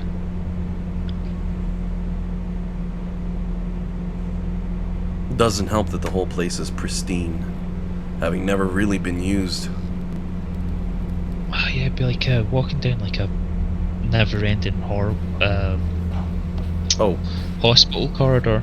I will add, as Not Nimbar makes its way past this hallway, now that you can see the end of it, pardon me, you will see at the very end of that hallway an eyeball floating, looking around. Oh, okay, right. So you think it probably another one of those true polymorph jobbies. I mean, you do have our highest. Yeah. Yeah, so probably should be me who tries it. Let me see. Just see if I can give myself a quick buff. Probably not. Da, da, da, da, da.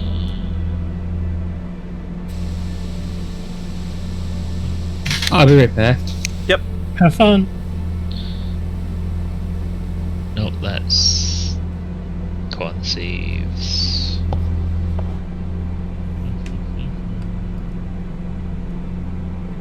Alright, I don't think I can.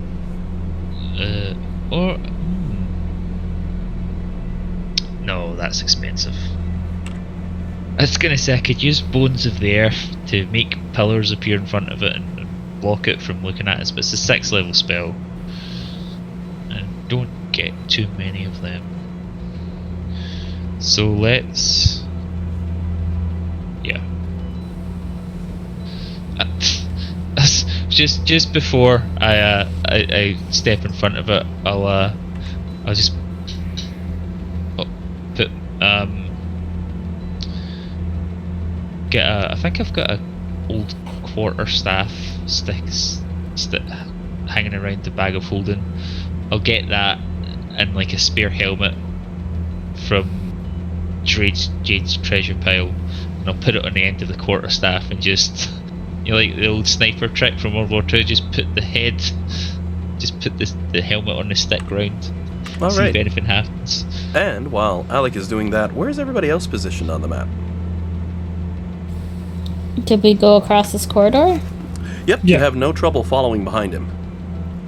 He's just warned, oh yeah, there's another one of those eyeballs that'll turn me into a monster. Just see if I can get it to probably a futile attempt, but seeing if I can get it to maybe it's not a polymorph, maybe it's going to zap it. Oh, and Dan went on a quick be right back, so I'm gonna move his mini close to save him. Oh, you back? Yeah, the neighbor was just knocking at the door. They found a cord in the laundry room, thought it was mine, because I'm the electronics guy around here. Fair, fair. That's nice of them, though. At least it's like, hey, bud, I think this one might be yours. You look down, it's like a really high-quality USB-C. You're like, yes, thank you. No, it was a conversion cable to go headphone jack to the red, white, yellow plugs. Oh, not bad. Those things are handy as heck. I'll have to use I don't those think really I have anything here that runs on those, so I'm like, no, I'm pretty sure that's not mine. Retro game consoles. That's all I got that use them, and only like 2 at this point.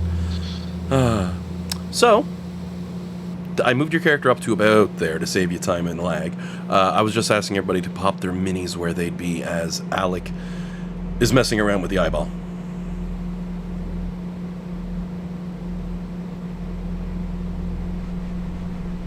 I'm gonna move a little closer because I'm, reactive.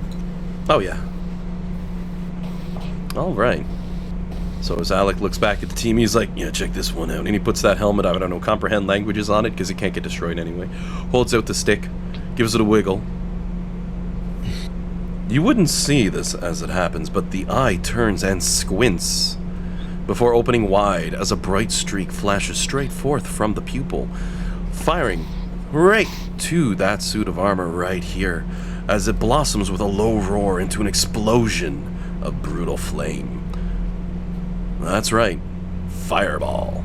The eye casts before winking out, causing a blaze to burn. Everybody give me a quick roll for a dex save.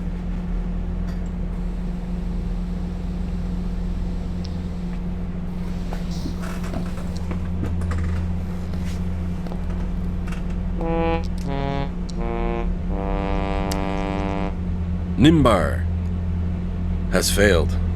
Your true skill shines through, as Sadness Chan explains.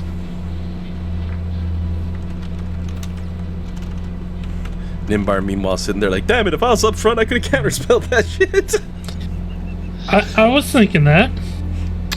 This was a 5th level fireball, keeping in the theme of 5 level spells. So that's 10 d6 points of fire damage for a grand total of 38 fire damage. Half for everybody, none for Jade, who hides behind Flux. So She's right there, like... Quarter for us, right? Quarter for those of you who are completely resistant to fire, because that's like the neatest thing since sliced bread. So that's going to be, what, 8? 9 damage? 9 damage, yep. 19 divided by 2. Did I pass the save? I only got a 15. 15 is a pass. Alright, okay. Cool. So it's 8, sorry, you said? I think you 9. said 9. 9, right. Sorry, I just didn't hear. Well, admittedly, with Flux's health, she doesn't... Yeah, it's not that big of a deal for her. Oh, listen, I'm not about to get cocky. Don't. Oh, no. Just- I'm Don't allowed pee to be with that cocky, brush, though. I'm the Alan. DM. I'm the DM, I So- can say Be it. cocky. But my owl gets yeeted out of existence, and then I'll bring him back as an imp. Reappears as an imp, blinks a few times at you, gives a nod. Oh, boss, I forgot what it felt like to die that way. Oh. If you were in this form, you would have survived. He nods. Sits on your shoulder. All right, now I can talk again. Looks back at the rest of the party. This shit's crazy. And looks forward again. Who the hell puts grinders in walls? I see spikes in walls, but not grinders in walls. Oh my god, and a guillotine just dropped on your head. Shit. I'm surprised it didn't say, wasn't there one more of you here? Oh God. He just looks up, shakes his head. No, I know better. Oh. Okay. Well, the helmet on a stick thing kind of worked, guys. It did set off the trap, just not the trap we were expecting. Which means those eyes don't necessarily just cast true polymorph, but probably some form of a defensively angry spell. Now that being said, I will say, for the remainder of this hallway, you have no trouble making your way through the zigzagging pattern before coming to a pair of doors only slightly farther forward than where not Nimbar is.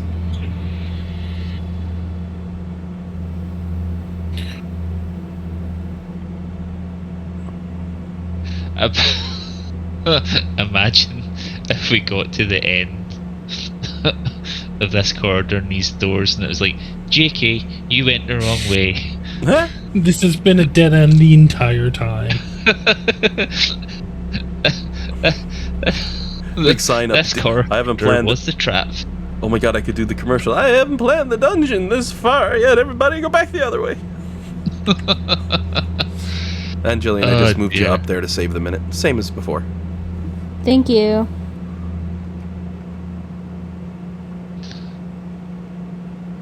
And of course, those broad doors of some form of reforged adamantine stand in your way, Jade. Check for traps. Is it safe to assume that there's no point listening at those doors? I imagine adamantine's fairly soundproof. Oh, yeah. So you go ahead, give us a roll there, Dan. Alright, check for traps first, so stealth again. With the 36, you can determine that there's some form of a trapping mechanism built into this door. You're not sure what or how, but you can attempt to disarm it. I will touch Jade on the shoulder and give him guidance. Yep, I will attempt to disarm it. Alright, so you go ahead and make a dexterity check using those thieves' tools. So again, I'm rolling stealth because it's not pick lock. Oh, yeah.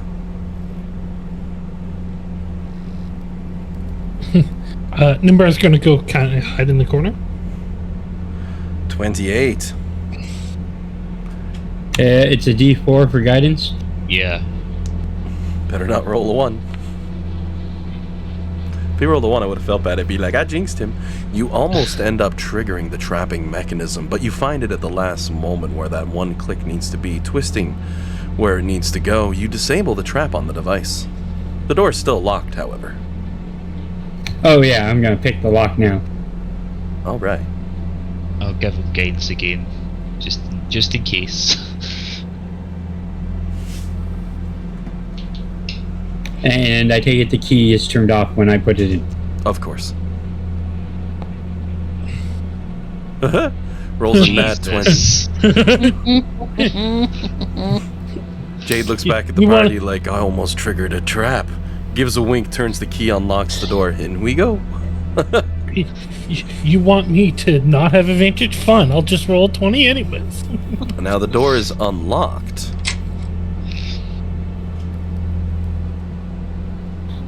Oh, because I'm crazy and standing right there. As you give the door an open, you are surprised as you are greeted by 2 lights spinning on top of the ceiling above the door. A red light coming from either of them, and you can see across the other side of this room, similar door on the other side. But what might really be interesting about this one is simply the fact that beyond that and a singular glowing light over what appears to be a large belted table in the middle of the room, this room has no other lighting.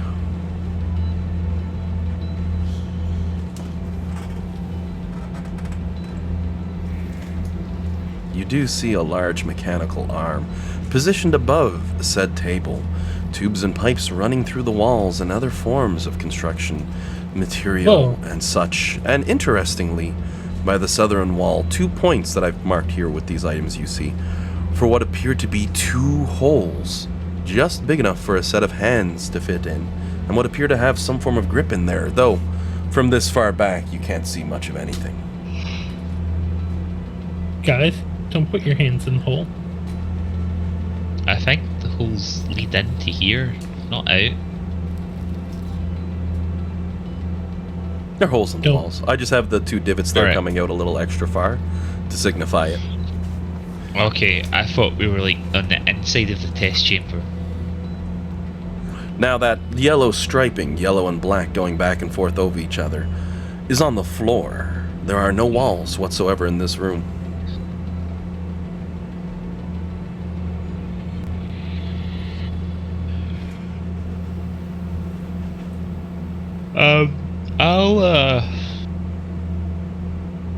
And they've dim lights on the map to show how dark it is. Okay, wild shape into the a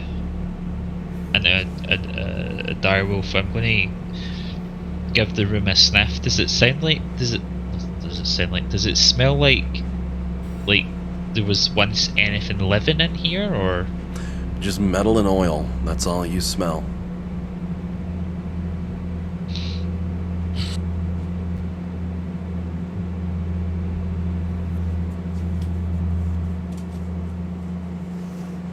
well? Excuse me. There are assortment of tools that you can see inside of there as well, though they're just usual tools. Not too much more than room decor, as one would say. There's the usual tools. And a drill. I can and power tools. Wow, Kintyre was advanced. I'm surprised you're not going, and a hydraulic goddamn arm, but I mean, let's be a little honest. It's the power drills where he draws the line, not the robot. I can claim that's clockwork, right? Right? Yeah, right. It's all you can clockwork. you can claim that's magically built and such. Yeah, it's the best I can do. Let's be honest. It's not a commonly used setting in D&D, but we've got some nice, and it looks good. So you know, it's all clockwork machinery. Yeah. Plus, Kintyre's meant to be when all the races stopped warring, came together and built something amazing. Technology jumped leaps and bounds. I mean, just the gnomes alone walking over to the dwarves, they're like, hey, you can make a big heavy thing, I can make a little pieces inside, look what we built. Warforged. Pfft. Juggernauts.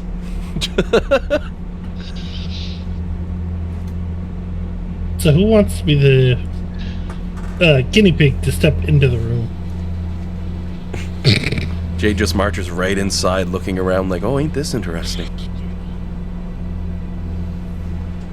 I may just glance at Jade's character quickly.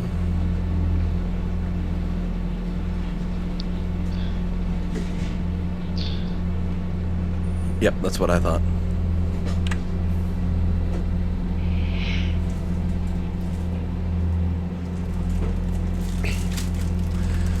So you walk further into this room, you can see shelving and some other pieces as you walk straight line in towards the back. As you get as close as you are, you notice those 2 holes I mentioned on the back wall, outlined with a few other things. Alec walks in, shining like light. We'll get to that in a second. As Dan's character, Jade, walks in, you notice those 2 divots I mentioned in the back wall are in fact 2 holes specifically designed for a pair of hands to go in. Glancing at it, they appear as though they can be rotated. You were to reach in and grab and twist. The wall also seems to indicate as much, with some wordings and some markings listing there, but nothing that you'd know from any language. It's also very sparse for what's written. Generic instructions, you'd imagine. Alec, walking in, shining like a light, can clearly see the clockwork arm of machinery over the table in the middle of this room. Unmoving and cold and quiet.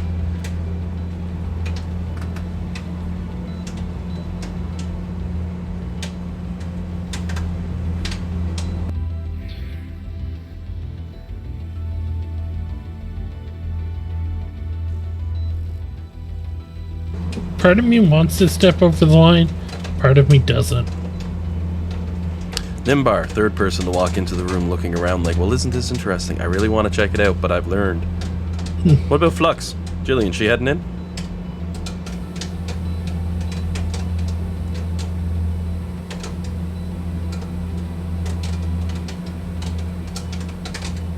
Alrighty, Jillian, because I just see you move Flux in. As you do, give me a dex save. Why? Why is it always me? For a really simple reason, this time. With a The last one 17, as she walks in, she takes one step over the room, into this room, past the doorway. She looks around, and suddenly that mechanical arm jumps to life, cogs spinning and twisting and turning as the arm flips around and thrusts forward. For a moment you think it's going after Alec, but instead, it grabs Flaminoxus by the chest, right around the entirety of that giant full plate that defends her. Oh. Is this the grappled condition? Because I have advantage against that, I think. Let me double check. If you have It'd just dex be save, movement. give me if you have advantage on dex saves for grappled, because I was about to mention. You Let go me- ahead. Let me... I have something for grappled or push, I think. It might just be push. Because it is attempting to grapple you in the technical sense, yes. Mm-hmm. Advantage to avoid or end the grappled condition on yourself. My obsidian flint dragon plate does that. So you get one more roll for your dex Okay, save. so this is listed under athletics. So is that okay if I roll that at advantage? Yep. Oh, well, no, it's a dex save specifically. Because it's a But trap. it's- Not on future subsequent turns, you'll get advantage on your athletics or acrobatics. But for the trap itself, it triggers as a dex save. Okay, so it doesn't matter at the advantage. Okay, I see what you mean. I see. Give another roll, though, because I'll definitely give you Yes. advantage regardless. Oh, Jesus. I was really hoping you'd roll low, though. I didn't expect you to score a nat 20. You manage to twist just out of reach of the arm, which continues to grab at you for a brief moment before slowly moving its way backwards. Oh, it's grabbing towards the arm, clearly. Squeezing against the back wall of the room would keep you out of reach of it to get around. But yes, it did almost grab you. Is Flux the only one wearing metal armor? She's the only one in a big suit of full plate. Can I look around for some kind of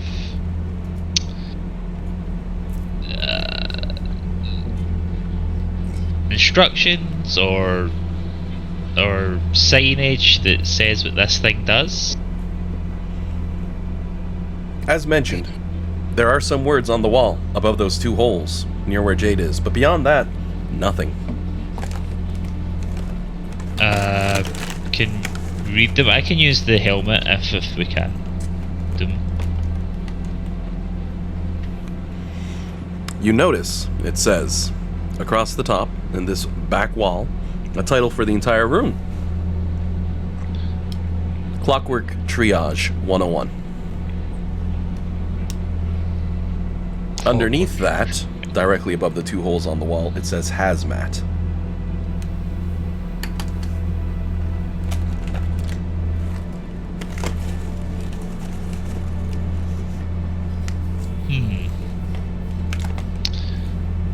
Can I look for an off switch on arm? Give me a perception check as you scan over that arm.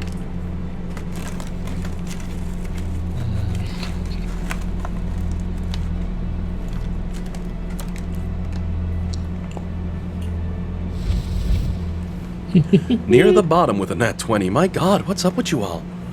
Like, DM's like, I got bad traps, and the players are like, the dice are on our side today. With a nat 20 on that perception check, Alec, who doesn't know a lot about machinery, being a druid, gives a point as he sits at the bottom. He goes, yeah, that's clearly an off switch. You can see where it controls the main mechanical arm right there. If we can sneak in and get it and click it off, it should disable it, and we won't have to worry about it trying to nab Flux. Then his nose bleeds and he goes, "What just happened?" Sorry. Bless Bless you. you. Can I mage hand to turn it off? Meanwhile, Jade, who was starting to pop fingers and crack knuckles, is like, all right, I am ready for this. My thieving capacity is totally on par, and I'm going to click. Oh, damn.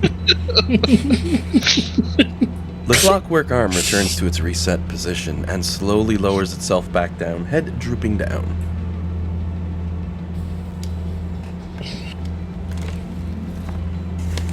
You believe you've turned it off.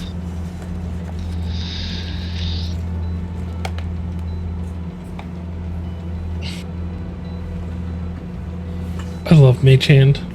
It's a nice ability. However, the two holes in the wall still remain. Upon close inspection, which you now have the freedom to do, you can see that they actually appear to be perfectly shaped for people to slide their hands into, with finger rungs as well as places for thumbs to slide into. A relatively loose fit for the majority of you. Glancing at it, that is. And the designs around it do indicate that whatever it is, and this is mentioned because you have that helm of comprehend languages, the left arm would need to rotate clockwise, and the right would need to rotate counterclockwise to go from facing both upwards to both facing straight forward.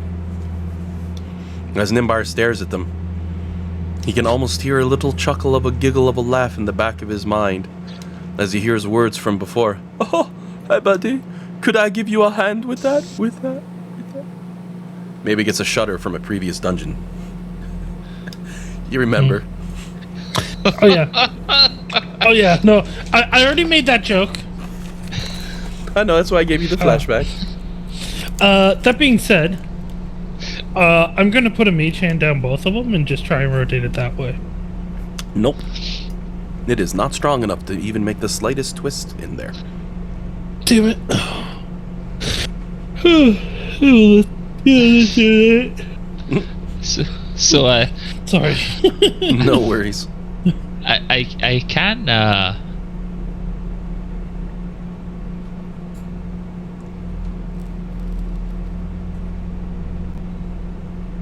so I think regenerate will do more than one arm. Greater restoration time. Means like I don't even need the somatic or verbal or material components. I can do it without arms. Yeah, target severed body members, fingers, legs, tails, and so on. So it's all plural. So I thought it was going to be like a spell slot per limb, but it's just one and done. Now, I'm not saying we have to use the imp. Is he big enough to? I don't know. He shoots a glare towards Nimbar and gives him the middle finger, then laughs a bit and gives him the thumbs up while waving a hand like, no, buddy, I'll do it. But you know. And he wiggles his fingers, looks up towards Alec. He goes, you know, boss, you really don't realize how much you miss having fingers until you've had wings. I'm torn now. Well, you want to give him a stretch there? The look on his face noticeably drops and he goes, okay. Then he makes his way over, reaches both arms in. He doesn't seem too cautious. There's a moment he pauses, takes that deep breath to set himself out, and with his 6th strength score, nothing happens. Yeah. Yeah. I thought that might happen. Flies back over, gives a shrug, lands on your shoulder, but waves at Nimbar as he goes by, and he goes, don't worry, man, I kept my arms. I'm sure you'll be fine. I mean, I'm not that much stronger than the dim. Yeah, but at least your arm doesn't get chopped off when it goes in the hole, right? Maybe. Unless it happens after we turn the thing. Now, I realize I'm probably paranoid and it probably won't happen. But it could. What if this is all like a double, triple, quadruple bluff? And it will happen. So the only thing I'll say is that I need my arms to cast the spell. No, you don't. So verbal, semantic. Actually, the monk would, or the imp would even say, no, you don't, not anymore. A bunch of your VSM spells you don't need anymore, right? Well, I think that only applies when I'm in beast shape. So I guess technically, Beast You or just normal? become- really beast and normal? Yeah. I'm gonna double check on your character sheet here, but I'm pretty sure that's one of the big boons they give for the druid. Vertical. My god. Verbal, somatic, and material components. I Oh believe no, you're are right. ignored. Casting in normal or wild shape. It was why I was going on about your guy seeing the weave now. Truly understanding it being one with nature in the sort of a way that a wizard would just beg to. Because let's be honest, if we told John no more VSMs on yours, he'd just start laughing. This also means, most importantly, if a spell of yours could have been countered, it can't anymore if you can cast it without VSM. Holy shit balls. You need to be able to physically see the spell or understand or hear it or something. But if you just drop one, as you recall from Godslayer, his spells, he just drops them without needing those, so you can't counter them. So now your shit's like really strong. One of the Alright, best so utility. I didn't realize that. So I literally, it's like, so like Unless it's shape expensive. change. Yeah, that's like has an expensive spell. So But then you just hang hold on. up a pearl and be like, they're come back to life now. Set it on their chest and they rise. Nothing else needed. So just hang on. So at level 20, a druid becomes a better sorcerer than a sorcerer. Possibly. Because they need to spend sorcery points to do a subtle spell. The only thing you need to do is worry about material components that are too expensive. And even Yeah. then, that's not much. You're just holding out the pearl. Someone's like, I cast counterspell, and I'd be like, on what though? You just see the material burn up. It's nice. Huh. Well, I just learned that today. So any spell that you can drop that's a generic woodsy funky spell, you don't have to do nothing for now. You can be that druid who starts walking down the stairs, which form into stairs beneath his feet. Move some earth like it's nothing. Make yourself a little home while walking and having a smoke on a pipe. Oh shit. Oh yeah, have fun with that. That's some good fun power up. It's nothing too game breaking, but it's so much fun. So, holes in the wall. The imp couldn't do it. Nimbar couldn't do it. Is there like a viewport or something? Nope. Or is it just... Alright, well, I'll give it a shot. Then, I think I'm stronger than Jade. Alec with 10 in his strength score versus Jade with probably an 8 then if that's the case, but I'm checking. Nope, both 10. It's 15 with the armor on. Oh right, the boost. Oh, I Yeah. haven't imported your character again because I didn't want to mess up slots and stuff like that. No worries. So your armor's not actually on here yet, but we'll worry about that later. So, you reach in with your big 15 strength, you grip on, squeeze and pull and give it everything you've got, and you can't move them. Flux! I need a hero. Coming.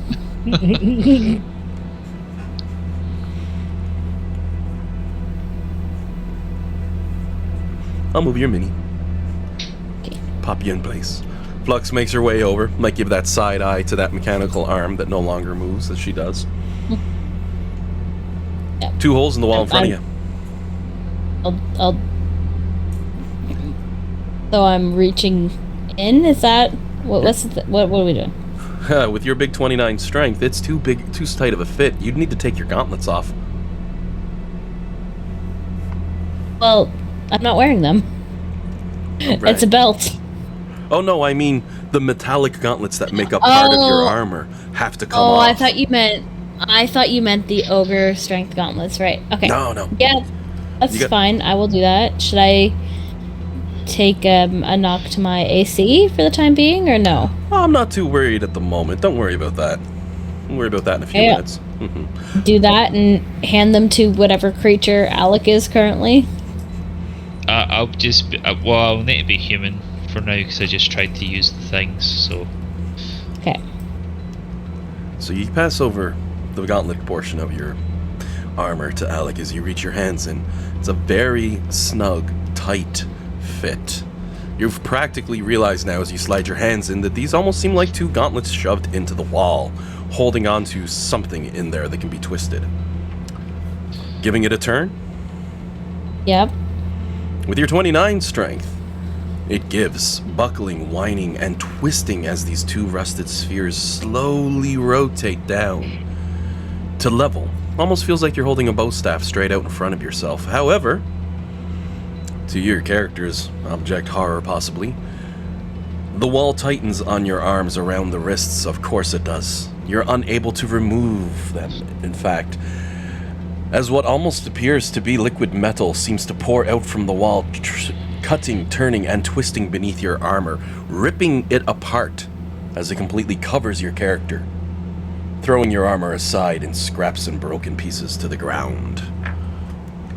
Oh. Every inch of you, in fact, is covered, and on the plus side, you get this refreshing feeling of cool air, as opposed to the somewhat stagnant air of this area, and your hands are freed from the wall and come back. However, the rest of the party might be looking at you somewhat funky, as your character has a slightly different appearance, as the metal that came out from the wall was in fact pieces of interlocking plate that moved upon their own, covering your character's form, which includes a shield on your arm, and from it a very long, almost mechanical whip-like tail, draconic in nature. From an outside view, you'd look like this. At the moment, the suit that's covering you it can be treated as full plate with a +3. But you're not presently attuned to it, so you have no idea how it works. It does completely cover you, however.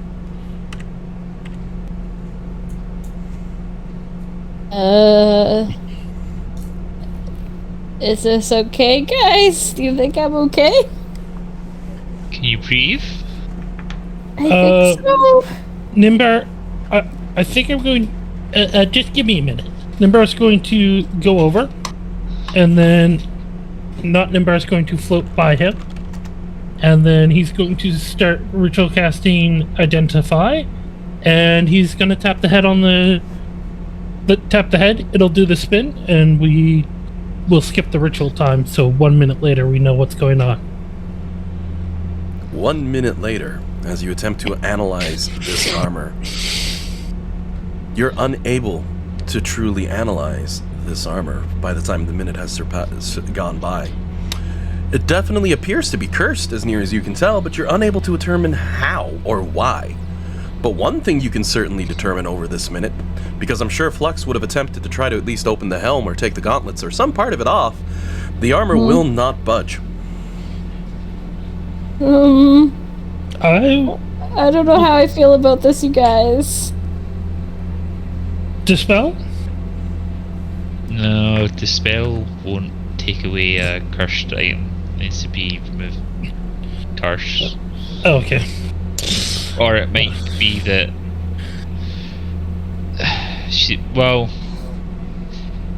it's like on her anyway, so... Unlike your standard cursed object, however, it is not auto-attuned. You're not locked in an attunement slot for it.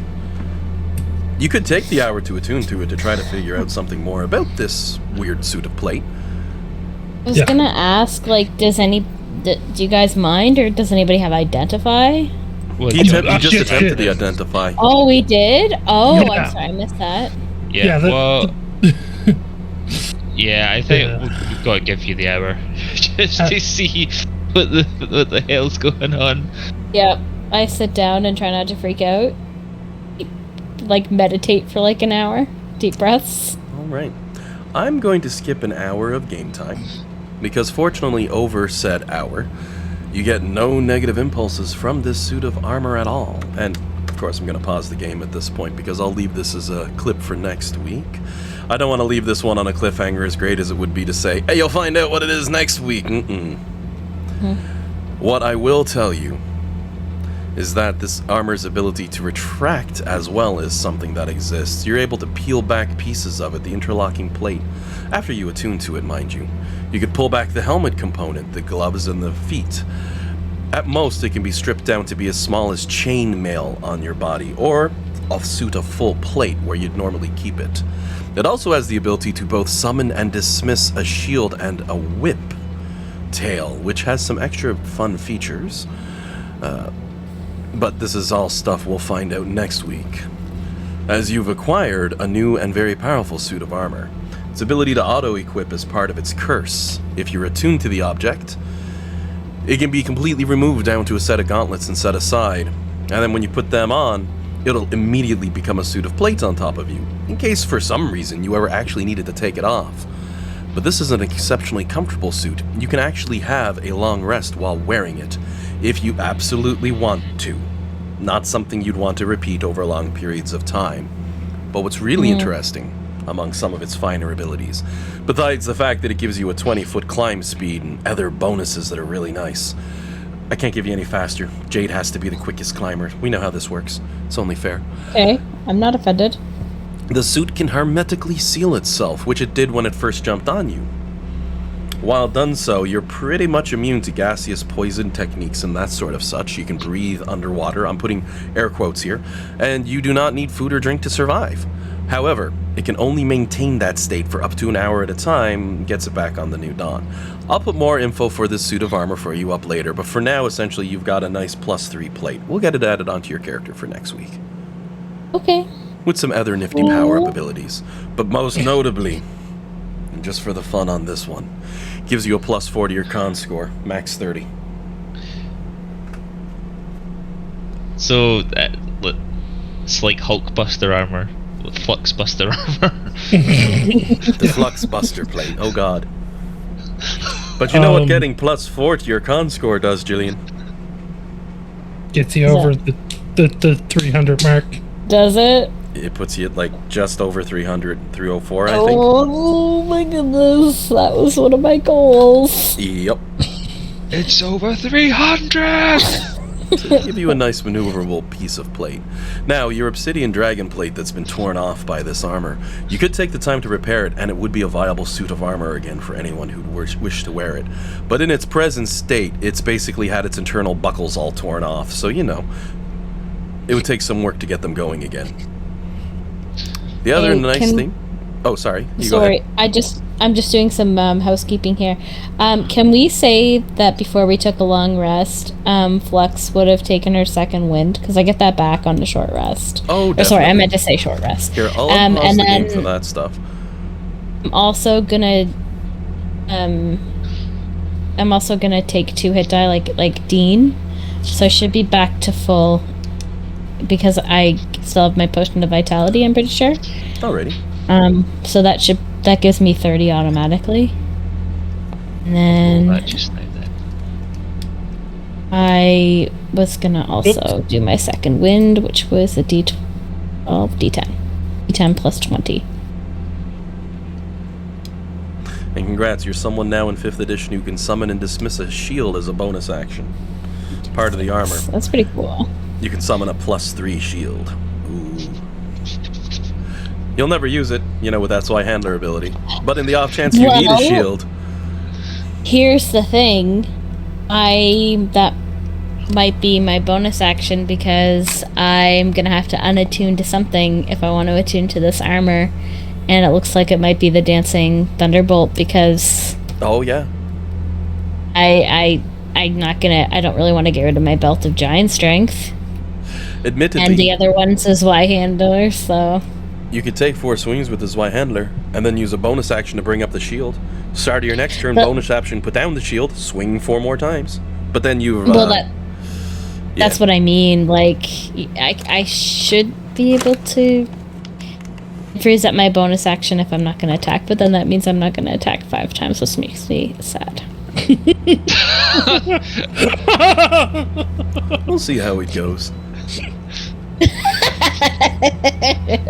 The rest of us looking at your 4 attacks going, you're good. So I'll go ahead and pause up the game then. Well, that was a good fun run. You'll get a nice suit of plate mail that you've been waiting a very long time for next session. I'll have it ready I thought the sooner than that, robo arm was going to like reconfigure our armor. Oh, do you want to know what the plan for that trap was? Yeah. It was just going to grab Flux, pick her up, slam her down on the table, and start welding her armor together. Oh, boy. Oh, I see. Then we would have had to get her out. It's a repair bot. Right, I see. That's why it's the triage area for constructs.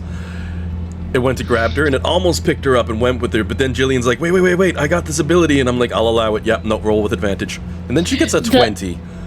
The first and only time that I've used that ability with this Dragonplate armor, it'll be the last one. Yep. Dragonplate's armor is like, no, boss, I hold you in good hands. You go. And just gives you the peace sign as it goes down, just like Schwarzenegger did when it was the Terminator, you know. Mm-hmm. Except he did thumbs up, yeah. The armor gives the peace sign, but there you go. Like I said, it can be repaired and rebuilt and reused, no problem. But until then. And I looked around a fair bit. I will say, honestly, Jillian, if you do have a different picture for your character's armor, by all means. I did have a different one I had considered. Here we go. Which is more traditional in its design. You know, because that actually looks like... But then there's a skeletal face at the very edge of it that I just blacken out. Because it looks like a dragon's head for the top of it. Excluding, like I said, the skeletal face. I just use some black and it's gone. Or if you want a different design for the armor, I'm a little flexy. Because it's really a pain in the bum to find full plate that hides a dragonborn face. No one does that. Yeah, I believe that. I have a question. What color is the armor? It's pretty much the color you see there. You can customize it if you'd like, because it's got no color. It's the raw steel. It does, however, have the cool feature that you can retract basically 66% of the armor to reveal any component body part underneath. But the more you remove, the more it acts like a lower tier of armor. So you could make it half plate, or you could make it like as low as chainmail. Yep. Because it's taking up such a little space at that point. If you should ever want to get that lightly armored. But the cool thing you can do is basically Tony Stark the helmet, pull it back, next thing you know, you can actually see Flux's face again, right? The one thing I have to wonder is, what is the curse on it? Well, I thought the curse was like you can't completely take it off. Anyone who puts the gloves on, the armor immediately goes on them. That's the curse. The way that it counterbalances is if you're attuned to the armor, you can freely adjust the plates on it so that you can remove it again. But if you're not attuned to the armor, you're stuck. Okay, so you have to attune to it to remove it at the very least. Yep. It's kind of meant to be an emergency hazmat suit. Was the joke. You put your hands on the wall, bam, it's on. It's like, okay, I'm good. Okay. But it's also a neat feature that you might get a random use out of at some point. Yeah, the reason I say that is because, like, I have, like, remove curse. I was wondering if you were going to drop it, because the armor, if you use remove curse on it, that will break it. You can unattune from this armor even though it's a cursed item. But if you're in it and you unattune from it, you can't get out. So, you know. So it's really... Oh, sorry, go ahead. As you say, so it's fine for like a fighter like Flux has the strength to move in it, but like if a wizard like got this hazmat suit on and be like, okay, someone needs to carry me out of here. So much disadvantage. But yeah, that's more or less where I went with that one on this, was that. Because it's a little fun that way. You can feel free to color it up if you want. I also like with this design, for whoever did it, I didn't see any stamps on the picture originally, and I did take its weapon out. They put a whole bunch of studs all over the damn thing where the armor lines up, so it actually looks like it's plate that can shift around. Yeah, that's the fun thing. If you use remove curse on it, however, it'll break the attunement, or it won't if you don't have it attuned, and the plates will basically fall apart onto the ground in pieces. They'd need to be gathered up and reattuned to put themselves back together.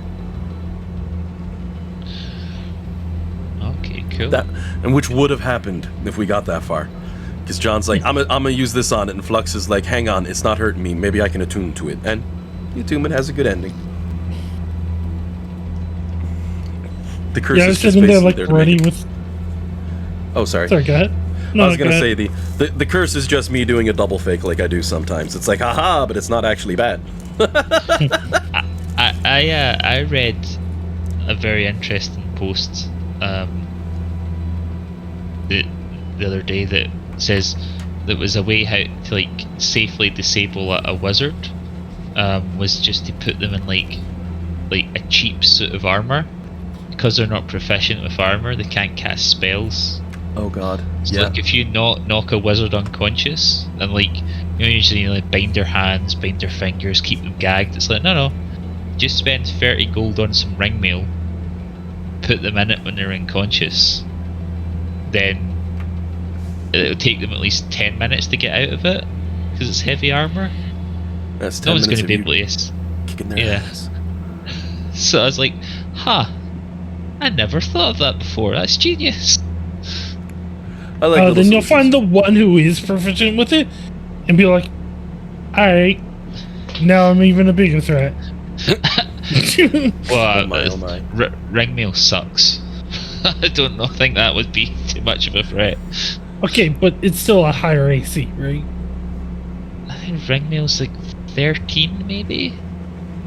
It ain't great. But yep, 13 is better than 10? I don't know if you guys went to bit. Kidding. that's the armor I got for Flux on this one. If you like say if anybody gets a better picture or something, by all means. I like that one though. I think it's pretty snazzy.